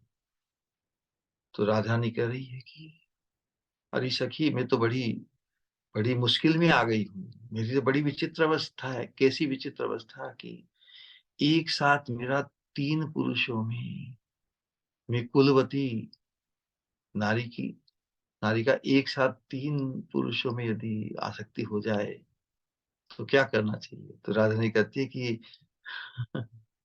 मृत्यु, मृत्यु अर्थात मृत्यु को, मृत्यु का मैं वर्ण करूं, इसी में मेरा लाभ है, क्योंकि बदनाम हो जाऊंगी। तो सखिया कहती है, क्यों दीवाने मत बन, चिंता मत करो, मरने की, मृत्यु को वर्ण करने की आवश्यकता नहीं। वो तीनों पुरुष एक ही, जिनका नाम है उन्हीं का ये रूप है, उन्हीं की वंशी ध्वनि तुम्हें तुम्हें उन्मादित कर रही है। तो वास्तव में राधा रानी की जो विचित्र, जो प्रेम रस भाव से जो उन्मादन, कृष्ण रस माधुर्य का जो आस्वादन, आकर्षण है, वो उनका इतना बढ़ जाता है, इतना उद्दीप्त हो जाता है, अतुलनीय है ना। वास्तव में संसार में हम इस प्रकार की चिंता की कल्पना भी नहीं कर सकते। उस भाव राज्य में हमें पहुंचाने के लिए ही हमारे आचार्यों ने इतना कुछ बिखेर के हमें दिया। हमें हमारी बद्ध अवस्था, हमारी पतित अवस्था, इतने बड़े सौभाग्य को जो उधेला है, हमारे लिए ओपन किया है स्टोर हाउस को। हम क्यों नहीं इसके लिए तैयार हो, तैयार होने के लिए भाई तैयारी क्यों कम कम करेंगे। राधा रानी की दिव्य उन्माद की जो अवस्था है, उसका जो निरूपण हमारे शास्त्रों में किया है, उन स्वामिनी की सेवा का सौभाग्य हमें प्रदान करने के लिए महाप्रभु आए। विदग्ध माधव में एक बहुत बढ़िया वर्णन, किस प्रकार राधा रानी की ही उस उन्मादना को व्यक्त करते हुए कहा जा रहा है। विशेष रूप से श्रीमद् भागवतम में 47वां अध्याय है ना, भ्रमर गीत, उसके अंतर्गत राधा रानी की जो उन्मादना और जो विरह अवस्था में जो भाव दर्शन है, उद्गार, उसे क्या कहते हैं, कभी कभी शब्द विस्मृत हो जाते हैं। कहने का आशय है कि ही जो दिव्य उन्मादना में जो भाव प्रकट हुए, उसका दर्शन कौन करती है? सखिया मंजरिया ही करती है, राधा रानी की अंतरंग पार्षद है। तो किस प्रकार राधा रानी उन्माद अवस्था में लोक बाह्य बाहर की अवस्था का भान नहीं है।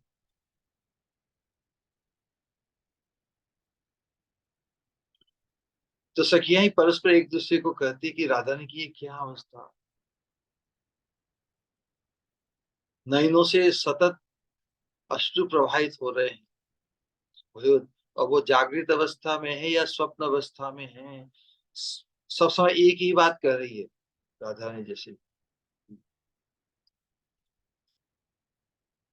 कि क्रूर भौरों द्वारा मलिन की गई माला की मुझे जरूरत नहीं। मैं बाला हूँ, मैं क्या तुम्हारे परिहास के योग्य हूँ। देखिए, विरह अवस्था में जो उन्माद को प्राप्त हो रही है, मेरे आंगन से शीघ्र चले जाओ। भंवरे को ही कह रही है ना राधा रानी के जो चित्र जल को जितने दिव्योन्माद व्यक्त हुए, भंवरे के बहाने भंवरा क्या करता है, अनेक अनेक फूलों का चुंबन करते हुए अनेक मालाओं के प्रति जाता है। तो राधा रानी बोल रही है कि से श्याम सुंदर को बोल रही कि तुम तो बहु लंपट हो, बहुत से फूलों बहुत सी मालाओं का तुमने रस पा लिया। तुम यहाँ से चले जाओ, शीघ्र चले जाओ, तुम्हारी कोई जरूरत नहीं। जिनके लिए उत्कट भाव से निबिड़तम आविष्टता को प्राप्त है, उन्हें कह रहे कि तुम चले जाओ, क्योंकि श्याम सुंदर का जो निबिड़तम आवेश उनके हृदय में है, कितनी पीड़ा पहुंचाता है, असहनीय है, कालकूट सर। अमृत का आस्वादन है, लेकिन अमृत और विष यदि दोनों मिक्स हो जाए तो व्यक्ति विष को निकालना तो चाहेगा ही, निकाल नहीं सके तो क्या किया जाए, उसकी पीड़ा भी सहन करनी पड़ती है। विष की पीड़ा से तो व्यक्ति मृत्यु को प्राप्त हो जाता है, लेकिन ये तो विरह की पीड़ा, ये मृत्यु को नहीं आने देता, मृत्यु नहीं प्रदान करता, पीड़ा है, पीड़ा को सहन ही करना पड़ता है। कोई इतनी पीड़ा हो, कोई विष काट जाए तो उसकी मृत्यु हो जाती है ना व्यक्ति की, सर्प काट जाए किसी, तो मृत्यु हो गई तो पीड़ा से भी मुक्ति। यहाँ पे तो पीड़ा से मुक्ति नहीं हो रही है, लेकिन साथ में अमृत का आस्वादन, तो उस आस्वादन की रक्षा तो, उस आस्वादन को तो छोड़ा नहीं जा सकता। तो उसी अवस्था में दिन रात बिताती राधा रानी, और वही अवस्था महाप्रभु की। तब जब उस उन्मादता अवस्था का निरूपण जब राधा ने अपने शब्दों से कर रही है, तो ललिता विशाखा उन्हें सांत्वना देने के लिए कह रही कि अरे सखी, तुम ऐसा कह रही, क्या कारण है इसका, कारण तो बताओ। तो राधा ने क्या कहती है, राधा ने कहती है कि सखी, श्याम सुंदर के रूप का ही वर्णन कर, कि जिनकी अंग प्रभा कैसी है, नीलवर्ण कांति द्युति है, मरकत मणि, मरकत मणि की कांति समूह की तरह जिनकी सुरुचिता है, आकर्षण है, श्याम सुंदर के रूप में जो नील द्युति आभा जो प्रकट होती है, कैसा सुंदर लगे हैं, नील द्युति, और सिर पर मोर मुकुट धारी है, उसी के चिंतन, उसी का प्रभाव है ये उन्मादना।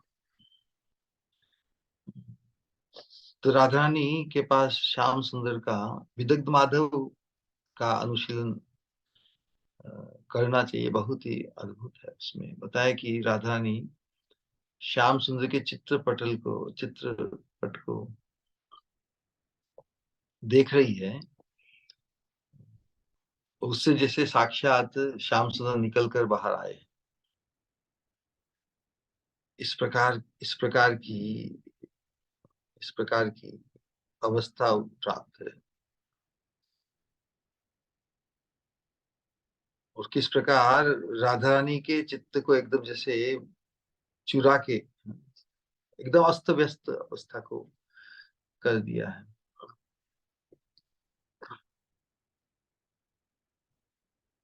तो ये कहते कहते ही राधा रानी का जब कंठ रुक गया, राधा रानी अब कुछ कह भी नहीं पा रही है। उस प्रकार की विस्मित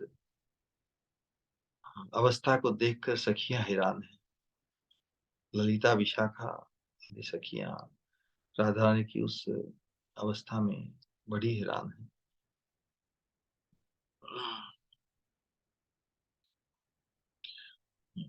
तो राधा रानी यही बता रही है कि वो युवक निकला, फिर युवक ने मधुर मुस्कान प्रस्तुत की, मृदु हास्य करते हुए मुझ पर कटाक्ष छेड़ा। तो राधा रानी की क्या अवस्था हुई होगी। श्याम सुंदर के स्मित युक्त मुस्कान युक्त दृष्टि को, अवलोकन को देखकर अब उस अवस्था में बुद्धि तो फिर उन्मादग्रस्त हो ही जाएगी। लेकिन ये सब विरह व्याकुलता में ही प्रकट हो रही है। तो उस विरह की अवस्था में मिलन की जो उत्कट आकांक्षा है, तो एक विपरीत भाव उस समय जो चंद्र की जो शीतलता, चंद्र के प्रकाश में शीतलता, वो चंद्र की शीतल किरणें तो उन्हें अग्निवत प्रतीत हो रही है और अग्नि शीतलता प्रदान कर रही है। विरह का ताप इतना उत्कट राधा रानी महसूस करती है कि जो चंद्र की रोशनी शीतलता प्रदान करती है, यही है ना गुण उसका। चंद्र की वो शीतलता उन्हें अग्निवत प्रतीत होती है और अग्नि उन्हें शीतलता प्रदान करती है ना, विपरीत भाव। ऐसी अवस्था राधा रानी की, ऐसा वो व्यक्त कर रही है अपनी सखी। ये सखी उस अवस्था में कृष्ण के विरह में, श्याम सुंदर के विरह में ऐसी अवस्था को प्राप्त करती है। अपने स्वप्न का वर्णन करती है कि किस प्रकार उन्होंने ये देखा। तो सखिया उनसे प्रश्न पूछती है कि क्या स्वप्न में देखा। तो स्वप्न का निरूपण राधा रानी करती है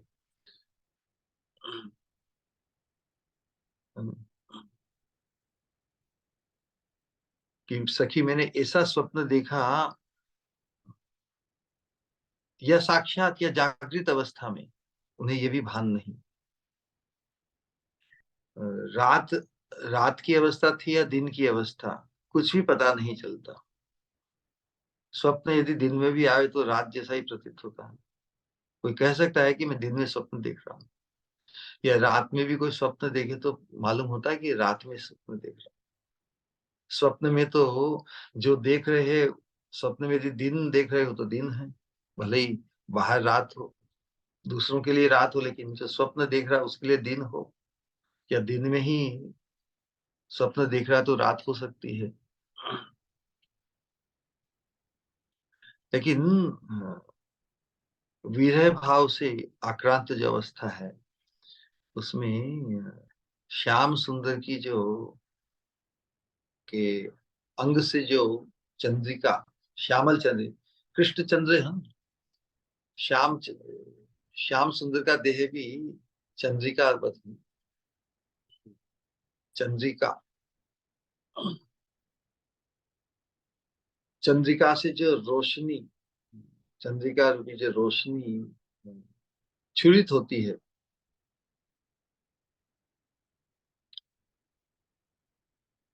उससे क्या, उसका चिंतन श्याम सुंदर के दिव्य कृष्ण चंद्र के देह से जो श्यामल चंद्रिका क्षुरित होती है, उससे क्या सांत्वना मिलती है क्या? नहीं, क्षोभ को ही उत्पन्न करती है। तो विचार कीजिए, विरह भाव के अंतर्गत राधा रानी की जो दिव्य उन्मादना उत्पन्न होती है, कि जिनका चित्त देखकर राधा रानी की ऐसी अवस्था हो, तो हम कल्पना करें कि साक्षात श्याम सुंदर को पाकर निकुंज मंदिर, श्याम सुंदर के मिलन में तो शब्द स्पर्श रूप रस गंध जो है वही तो विषय बन जाते हैं राधा रानी की इंद्रियों के। तो जब जिनका चित्र देखकर या वंशी ध्वनि देखकर नाम सुनकर जिनकी ऐसी विचित्र अवस्था को जो प्राप्त होती है, तो साक्षात उन श्री कृष्ण के रूप रस आदि का स्पर्श पाकर वो किस तरह डूब जाती होगी, इसकी हम कल्पना ही कर सकते हैं।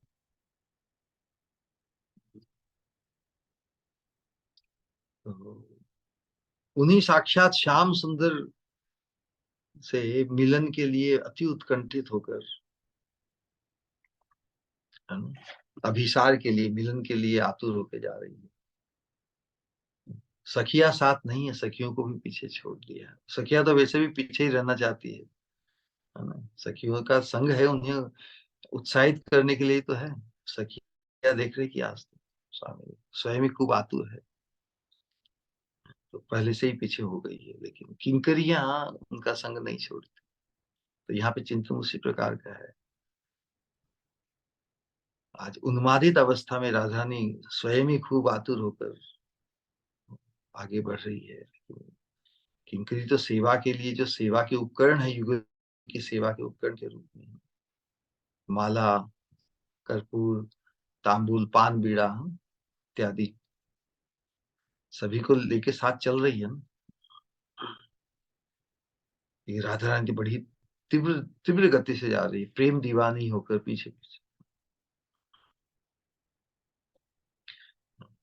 तीव्र गति से जा रही है। तो रास्ते का भी पूरा अच्छी तरह से पता नहीं।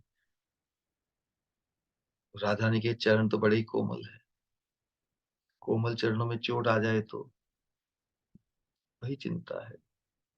स्वामिनी को आज के श्लोक में यही बता रही है, हे अधीश्वरी, हे राधिके,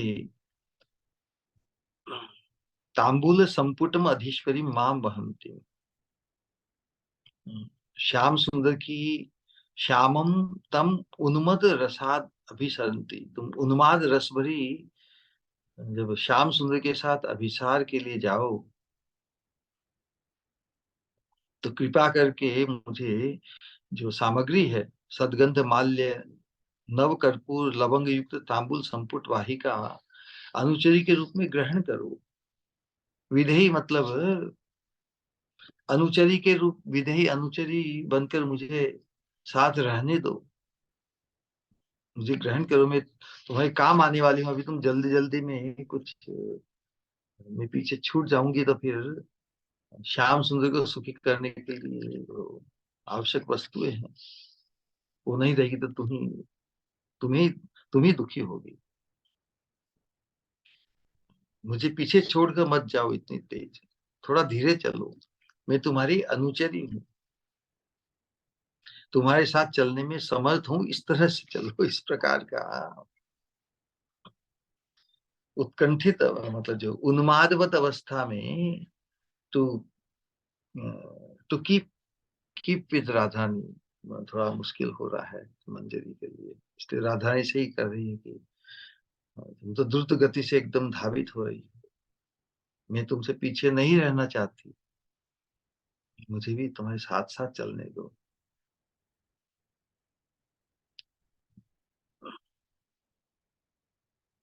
तो राधा रानी के जो कोमल चरण हैं,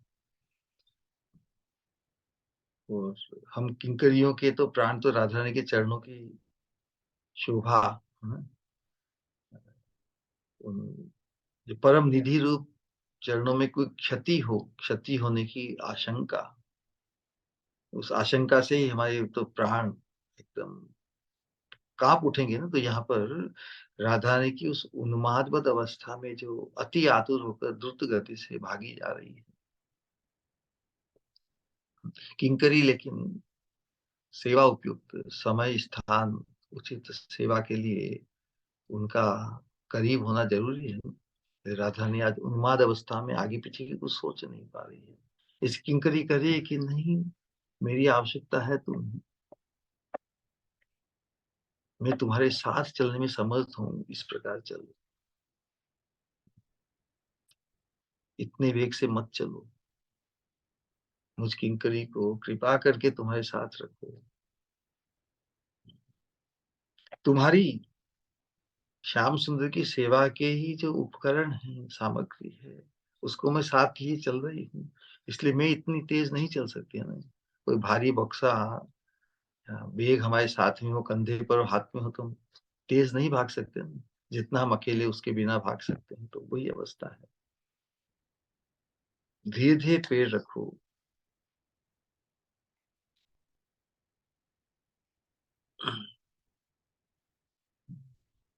तुम्हारे चरण बहुत कोमल है, तो कोमल चरणों की रक्षा, उसमें कोई क्षति ना हो जाए, किस प्रकार का भाव व्यक्त हुआ है। तो वास्तव में इस प्रकार का जो लीला का निरूपण हमारे आचार्यों ने अपनी भाव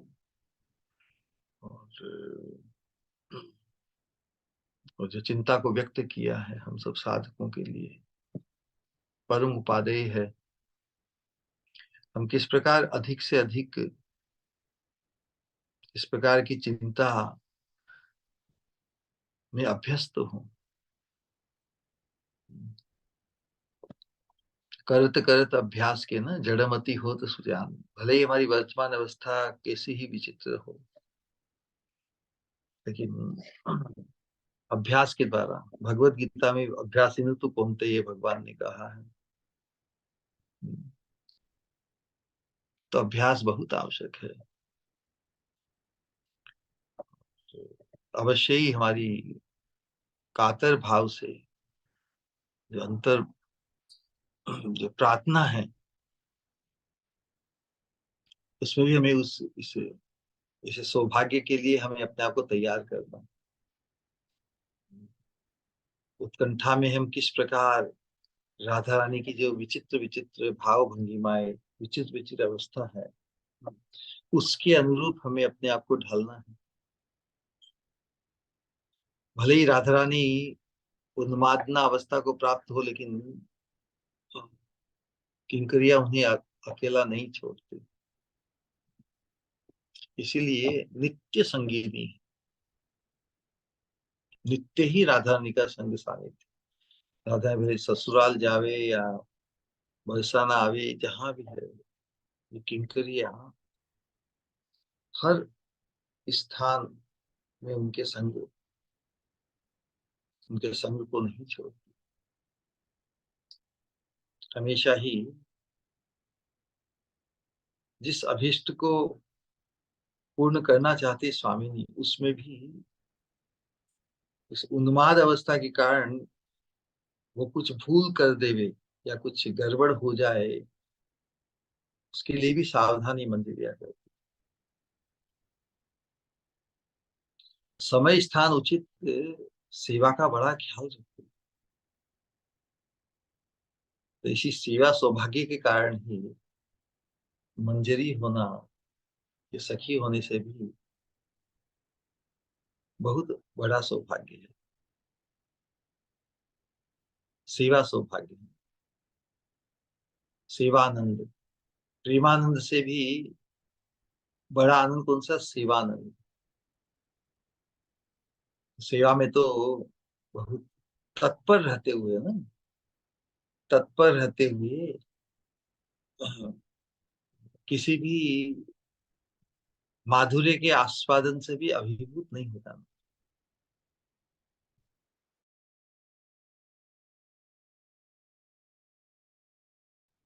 भाव विभोर हम हो जाएंगे, तो जो भाव विभोर बनी रहती है उनकी सेवा कैसी होगी। मंजरी भाव, मंजरियों का जो की जो स्थिति है, वो श्याम, राधा श्याम सुंदर के अनंत विलास का साक्षात दर्शन करके जो आनंद अनुभव करती है, विभोर होते हुए भी सेवा सेवा की चिंता से मुक्त नहीं है। विरोधाभास है एक प्रकार का।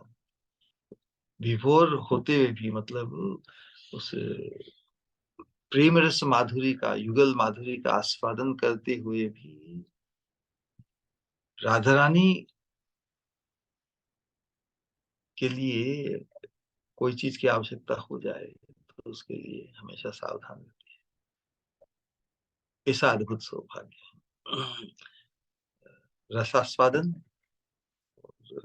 सेवा सुख, दोनों सौभाग्य, युगल माधुरी का आस्वादन और अंतरंग सेवा का सौभाग्य, दोनों का संपूर्ण है। अ, वही इन मंजरियों को उपलब्ध है। उसी ड्यूअल सौभाग्य, युगल रस माधुरी का आस्वादन और युगल की चरणारविंद की अंतरंग सेवा का सौभाग्य, समय स्थान उचित सेवा का एकांतिक सौभाग्य मंदिरियों को प्राप्त है। उसी सौभाग्य से, उसी सौभाग्य को संभव बनाने के लिए, प्रदान करने के लिए जो साधना क्रम महाप्रभु के चरणाश्रित आचार्यों ने हमें प्रदान किया है, हम उसे पाकर अपने आप को परम सौभाग्यशाली हम मान सकते हैं। लेकिन उस परम सौभाग्य को फिर परम मुकाम तक ले जाना है। इस मंजरी भाव की उपासना में जब तक हम साक्षात पार्षदत्व की प्राप्ति नहीं हो जाती, मतलब जीवन पर्यंत हमें इस प्रकार के उस सौभाग्य को साक्षात पाने के लिए उत्कंठित बने रहना चाहिए, बने रहना होगा। ऐसा नहीं कि बहुत हो गया, we haven't got anything yet, हमें कुछ भी प्राप्त नहीं हुआ। लेकिन जिस चीज को पाना है उसके प्रति हमारा आकर्षण, लोभ उत्पन्न हो जाएगा तो हम लोभ की अवस्था में फिर कभी भी तृप्त नहीं होंगे। और था अवस्था में जब हमारा जीवन समाप्त होगा, तो जिस चीज के लिए, जिस चीज को पाने के लिए हम अतृप्त हैं, जिस चीज का अभाव हम अनुभव करेंगे, वही तो भाव कहलाता है। जहां पर अभाव की प्रतीति नहीं, मतलब वहां पर उसके प्रति भाव नहीं। जिसके प्रति भाव है उसी का ही तो अभाव खलता है। तो भाव और अभाव उस दृष्टिकोण से एक ही चीज है। जिसके जीवन में किसी के प्रति अभाव नहीं है, मतलब वो भाव को प्राप्त नहीं है। तो ये भाव और अभाव का जो संपुट है, यही हमें पूर्णता को प्रदान करेगा। दिव्य अभाव, दिव्य वस्तु का अभाव, वही हमें हमारे भाव को पुष्ट करेगा और हमें भाव राज्य में ले जाएगा। कहने के लिए तो अनंत है, लेकिन क्या कहें और क्या नहीं कहें। लेकिन ये जो जिस सौभाग्य को चैतन्य महाप्रभु की परंपरा में हमें प्राप्त हुआ है, उसकी गरिमा, उसकी महिमा, वास्तव में हम कितना परिचित हो पाए हैं। It should cause so much fascination, इतना रोमांच, इतना हमें चमत्कृत करने वाला हो कि हम पूरे अवेकंड हो जाएं कि यस, इसी के लिए तो हम अनंत काल से भटकते भटकते हमें राह नहीं मिली, अब ये राह मिल गई, इस राह से अब नहीं भटकना है। हरे कृष्णा कृष्ण कृष्ण हरे हरे। हरे राम हरे राम राम। कोई कुछ कहना चाहे या कुछ प्रश्न जिज्ञासा हो, प्रस्तुत करें। हरे कृष्ण।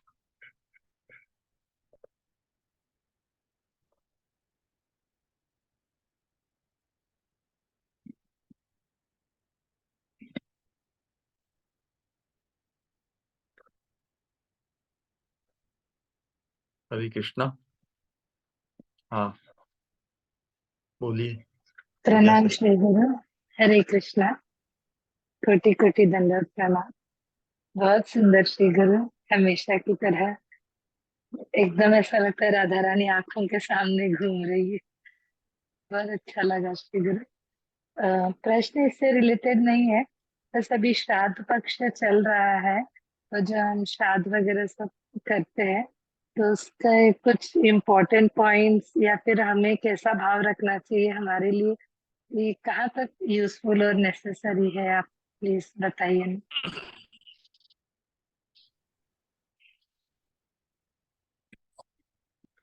यह तो वर्णाश्रम धर्म के अंतर्गत विशेष रूप से जो गृहस्थाश्रम में है ना, एक धर्म के आदर्श की रक्षा के लिए जो विधान दिया है ना, कि पूर्वजों के प्रति हमारा जो ऋण होता है,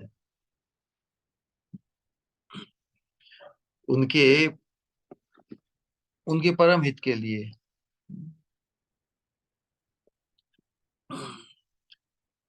उनसे हमें जीवन प्राप्त हुआ है ना, माता पिता और उनके पूर्वजों के प्रति।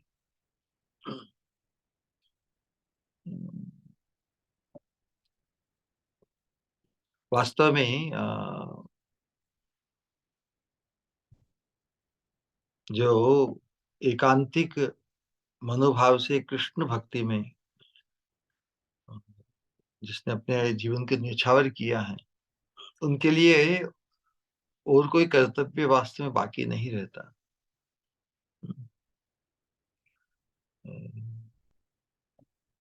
लेकिन फिर भी बद्ध बद्ध अवस्था साधक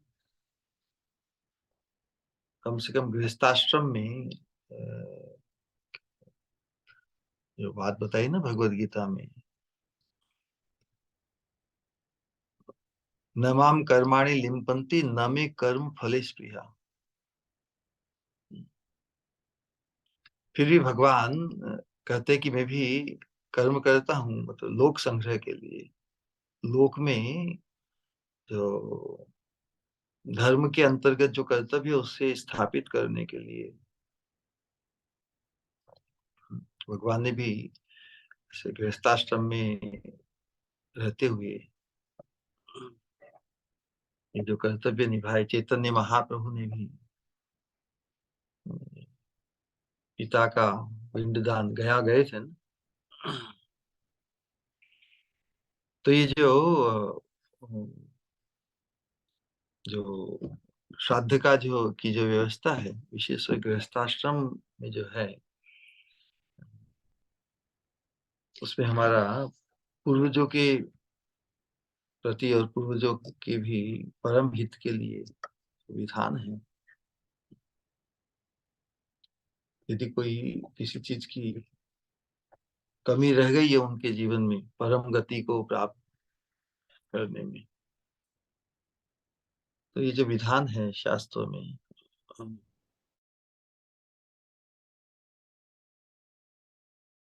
ये पालनीय है सभी गृहस्थाश्रम की। जो सभी सामाजिक पारिवारिक और गार्हस्थ्य जिम्मेदारियों से जो मुक्त कर जो संन्यास आश्रम में प्रतिष्ठित है, उनके लिए ये विधान नहीं। गृहस्थाश्रम में जब तक व्यक्ति है तो लोक संग्रह के लिए, यदि हम इस धर्म का पालन नहीं करेंगे तो जो हमारी संतान है वो फिर बिल्कुल ही उस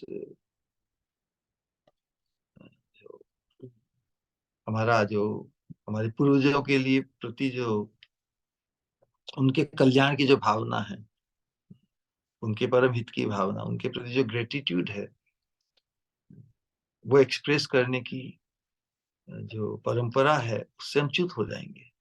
इसलिए जो एकांतिक कृष्ण भक्ति भाव में प्रतिष्ठित है, पारमार्थिक दृष्टिकोण से उनके लिए कोई कर्तव्य और बाकी नहीं रहते हुए भी लोक संग्रह के लिए इसका पालन करना आवश्यक है। तो उसमें विधान यही है कि जब हम भगवान को भोग अर्पण करते, पहले भगवान को भोग अर्पित की जाए और उसी फिर उस प्रसाद को ही जिनके निमित्त हमें प्रदान करना चाहिए, न कि कोई डायरेक्ट। बहुत से घरों में ऐसा है कि सीधा बनाया डायरेक्ट पितरों को या पूर्वजों को अर्पण कर, नहीं, वो तो प्रसाद पाने के लोलुप है। तो हम साधकों के लिए ही बात है, ये प्रश्न जो पूछा, अच्छा प्रश्न है। हम साधक जब भगवान को अर्पित करके प्रसाद रूप में हम आहार ग्रहण करते हैं, हम इस शुद्ध भक्ति की साधना में जुड़े हैं ना, तो शायद हमारे पूर्वजों का इतना सौभाग्य न रहा हो कि जो सौभाग्य हमें वर्तमान में सत्संग के माध्यम से प्राप्त हो रहा है वो उन्हें नहीं प्राप्त हुआ। लेकिन क्योंकि उनसे हमें जीवन मिला है, तो वी एक्सप्रेस आवर ग्रेटिट्यूड, हमारी कृतज्ञता उनके प्रति व्यक्त करते हैं।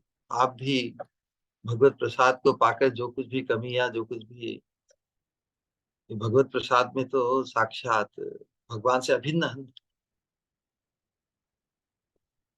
कहा ना कि महाप्रसादे गोविंदे नाम ब्रह्मणि वैष्णवे स्वाल्प पुण्यवताम राजन विश्वासो नहीं जायते। जिसके पुण्य कम होते हैं उनका विश्वास नहीं होता इन चीजों में।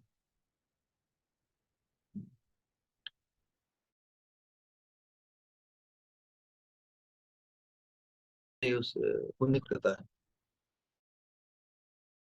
या भोग या मोक्ष को, स्वर्ग को प्रदान करने वाला कोई पुण्य नहीं यहाँ पर, उसको स्वल्प पुण्य कहा है। जिसे दिव्य भक्ति प्रदान करने वाला सत्संग प्राप्त हो, वही वास्तविक पुण्य है। बाकी सब अनेक प्रकार के पुण्य भी अल्प पुण्य है। स्वाल्प पुण्य बताम राजन विश्वास हो नहीं बजाए थे।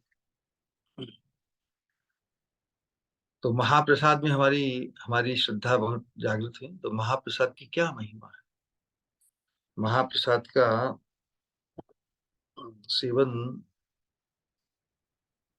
नहीं पाकर, या महाप्रसाद का को प्राप्त करके ही वो अ, जो भी कमी रह गई है उनके परम पद को प्राप्त करने में, जो बाधा या जो विकार,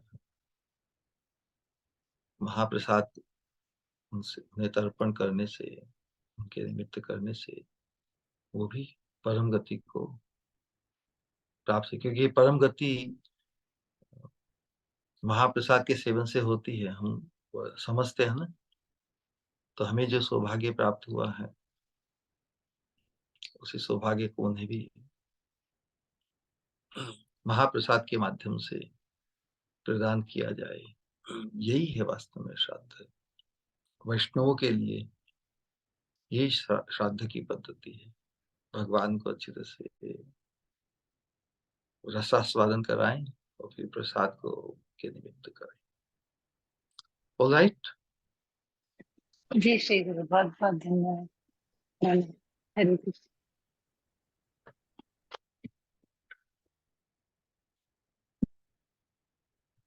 देवर्षि भूताप्त नृणाम पितॄणाम न किंकरो नायम ऋणी च राजन सर्वात्मनाय शरणम शरणम गतो मुकुंदम परिहृत्य कर। यदि कोई भगवान के लिए पूर्ण समर्पित हो जाता है तो उसके लिए किसी के प्रति कोई ऋण बाकी नहीं रहता, बल्कि उसके शुद्ध भक्त बनने मात्र से ही उसके द्वारा पारिवारिक या जो लौकिक वैदिक धर्म के अंतर्गत जिनके प्रति भी कर्तव्य होते हैं, they are all taken care of. इसके लिए हम उदाहरण देते हैं एक बार। जैसे कोई गांव के स्तर पर कोई सरकारी कर्मचारी हो, उसमें कुछ इस प्रकार की विशेष गुण, या जो प्राइम मिनिस्टर, कोई ऐसा व्यक्ति चाहिए जिसमें ये क्वालिफिकेशन हो, ऐसा स्वभाव हो, ये एक होता है ना, एक पर्टिकुलर प्रकार की रिक्वायरमेंट। तो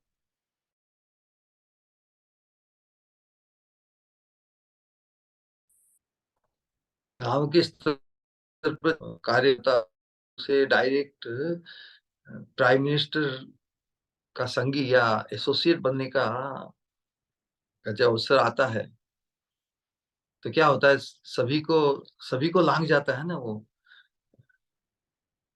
विलेज लेवल पे जितने भी उसके बॉस होते हैं या जो उनके ऊपर होते हैं, वो सब, भाई तुमने तो बड़ी छलांग मारी है। तो उसको फेयरवेल, क्या बोलते हैं, फेयरवेल फेयरवेल पार्टी दी जाती है ना उसके स्वागत में। भाई तो प्राइम मिनिस्टर का संगी बनने जा रहा है, तो लोकल विलेज लेवल पर, फिर डिस्ट्रिक्ट लेवल पर, फिर स्टेट लेवल पर, सब जगह स्वागत होता है उसका। भाई प्रेसिडेंट से मिलने, प्राइम मिनिस्टर का तो एसोसिएट सेक्रेटरी बनने जा रहा है। तो उस समय विलेज लेवल पर या डिस्ट्रिक्ट लेवल पर या स्टेट लेवल पर जो उसके प्रति ऋण होते हैं, कुछ है ना, कुछ कमिटमेंट्स होते हैं ना कि भाई कोई भी चीज का, कि भाई कमिट किया है, ये काम तुम्हें करना है और इतना तुमने ऋण लिया है, everything is taken care of ना। गांव का ऋण या डिस्ट्रिक्ट का ऋण या स्टेट लेवल का जो ऋण है, किसी भी प्रकार का ऋण हो सकता है ना, उन सबसे उन सबसे उसको मुक्त कर दिया जाता है ना, क्योंकि उसकी पहुंच अब, वो कनेक्टेड हो गया prime minister. Prime minister is the ruler, पूरे देश का रूलर है। तो उसी उसी दृष्टिकोण से जब हम सर्वात्मनाय शरणम शरणम गतो मुकुंदम परिहृत्य कर, श्याम सुंदर, राधा श्याम सुंदर के लिए अपने जीवन को न्यौछावर करते हैं, तो उस न्यौछावर में बाकी सभी कर्तव्य फिर कोई बाकी नहीं रहते। सभी का जो ऋणत्व है, क्योंकि भगवान के तो सभी ऋणी है ना। हमारा जिन जिन के प्रति ऋण है, माता के प्रति, पिता के प्रति, ऋषियों के प्रति, देवर्षि भूताप्त निर्णाम पितृणाम, न किंकरो नाम ऋणी राजन, कितनों के प्रति ऋण है, लेकिन सभी ऋणी है भगवान के, है ना। जैसे प्राइम मिनिस्टर या जो, वहीं से सबको फंड मिलता है ना, सभी स्टेट्स को वहीं से मिलता है ना, तो सभी ऋणी हैं। तो हमारा जो ऋण जो दूसरों के प्रति है, that is taken care of.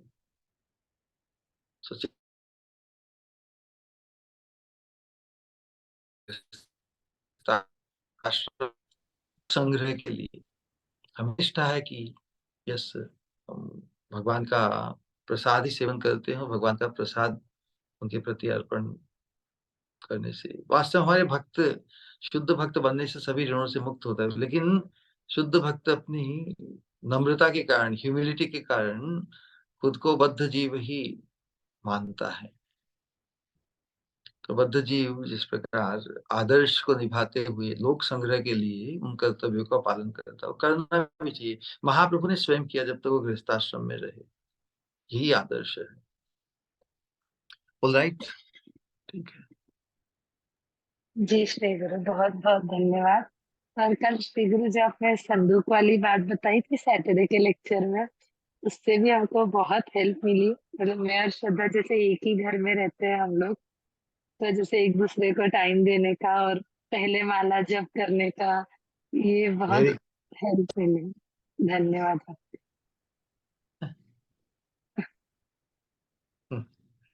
Yes, ये कॉन्टेम्पलेशन के लिए, और उसमें इसका चिंतन करेंगे उदाहरण का, तो हमें भी कुछ नई नई बातें अपने चिंतन में प्रकट होगी, जिनको शेयर करना चाहिए साधकों को एक दूसरे से।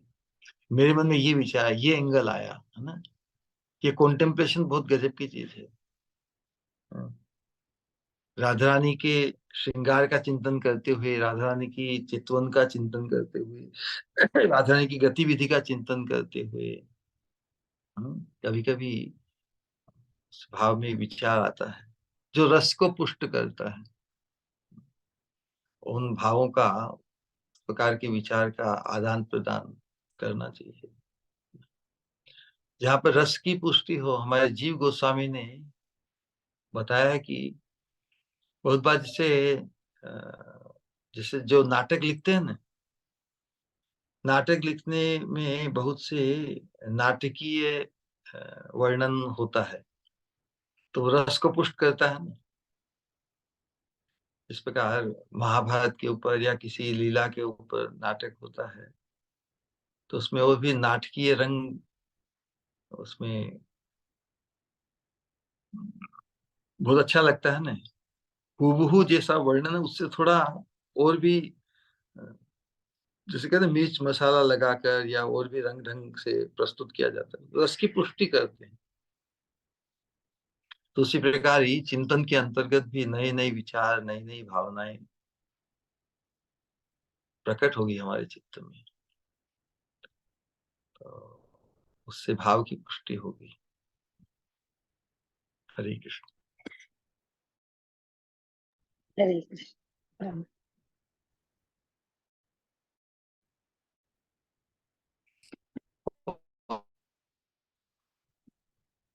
हरे कृष्ण हरे कृष्ण, प्रणाम हरे श्री गुरु। राम, हरे कृष्ण, प्रणाम श्री गुरु। हरे कृष्ण। हरे कृष्ण। किसी का और कोई सवाल या कुछ कहना चाहते हैं तो प्लीज।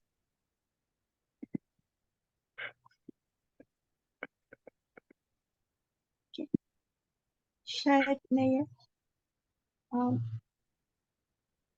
मुझे कुछ कहना है, बस कहूँ। कहो। सबसे पहले तो माफी चाहूंगी श्री गुरु के, आज मैं सुन नहीं पाई से पूरा, लेकिन ये मेरा बैड लक है कि नहीं सुन पाई पूरा। पर जितना भी कन मात्र जो सुना, क्योंकि जो दुर्लभ एहसास आप बिखेरते हैं, जो बिखे उसे उसमें से अगर भी एक भी मोती या एक भी उसका कण मात्र ऐसी इतना अद्भुत होता है कि उसके लिए शब्द कम पड़ जाते हैं। जितना जितना मैंने सुना उसने, जो स्वामी हमारी स्वामिनी के जो के विरह अवस्था का जो अद्भुत जो अद्भुत और अनुपम वर्णन आपने किया, उस वो वो मानो, हाँ, सबके लिए अपने अपने शीघ्र स्पेशल होते हैं, पर मुझे ऐसा लगता है बस वह मेरे शीघ्र ही कर सकते हैं, क्योंकि जितने अद्भुत तरीके से वो एहसास आपने बिखेरा, वो बहुत ही अद्भुत। बिल्कुल, जैसे कि जैसे कि पूजा सखी ने कहा, संदूक वाला एग्जाम्पल उनकी मदद करता है। केवल संदूक ही नहीं, न जाने ऐसे कितने कितने एग्जाम्पल्स आप देते हो, और वो हर एक जो हमारी डे टू डे लाइफ में हर पल हमें हमारी हमारी डेस्टिनेशन से जुड़े रहने के लिए हर बार हमारी मदद करता है, ताकि हमें ये एहसास होते रहे कि सही बाय द वे हमारी डेस्टिनेशन कहाँ है, और हम कभी अपनी राह से चूके नहीं। तो मानो अपने हर एक शब्द से आप हर बार हमें अलर्ट करते हो, हर बार हमें हमारे हमारा रियल गोल का एहसास हमें दिलवाते हो।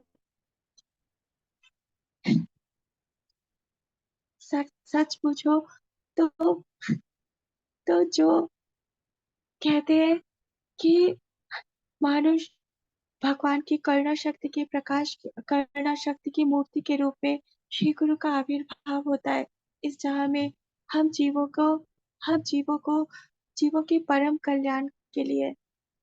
पर उसका साक्षात एहसास होता है श्री गुरु जब आपको देखती हूँ, जब वो एहसास मानो हृदय में महसूस होता है कि वो केवल ऐसा नहीं है कि केवल वो शब्दों में लिखा है या ऐसा होता है।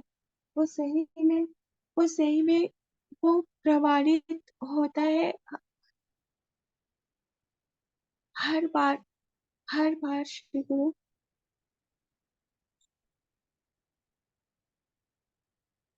जो जो शीतलता का एहसास मानो उस भौतिक संसार पे रहते रहते जो तपत्या महसूस होती है, उस पर जो शीतलता का एहसास आपकी अमृत वाणी करवाती है, उसे उसके बारे में तो कुछ कह ही नहीं सकते। आखिर तो नहीं, पर फिर भी 2 लाइन कहना चाहूंगी।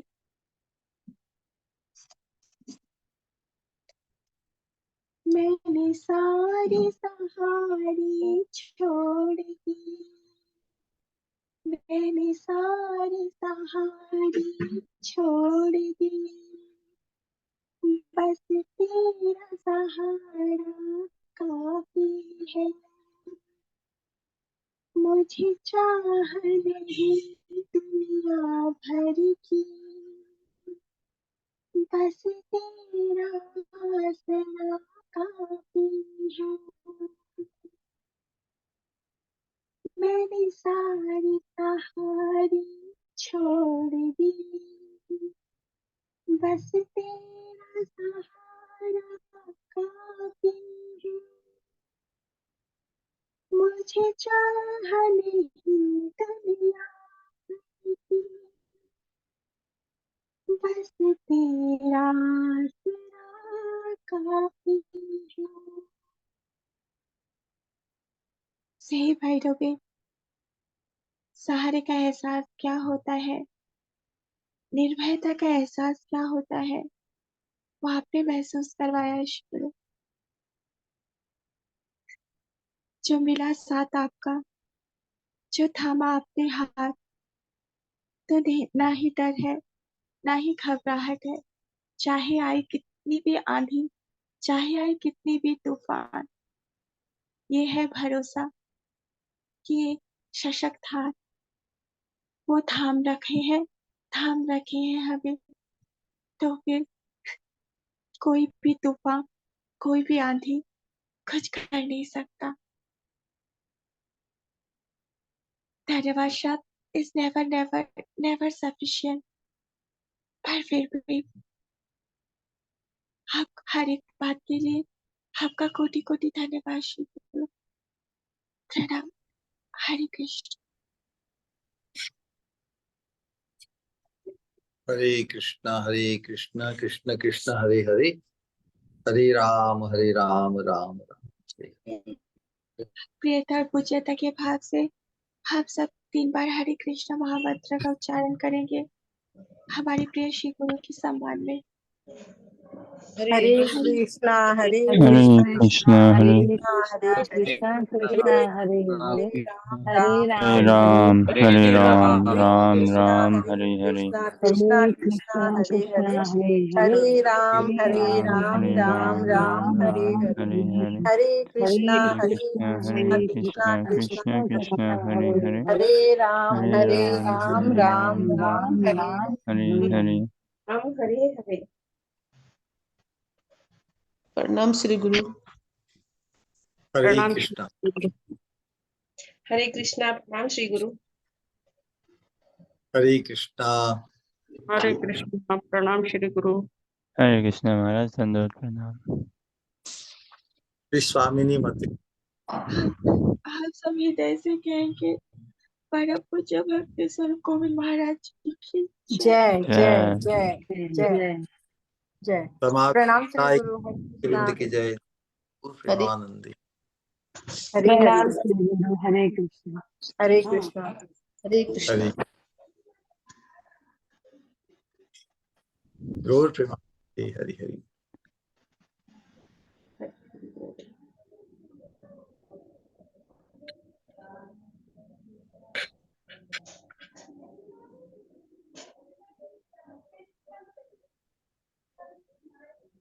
हरे कृष्ण कृष्ण कृष्ण हरे हरे।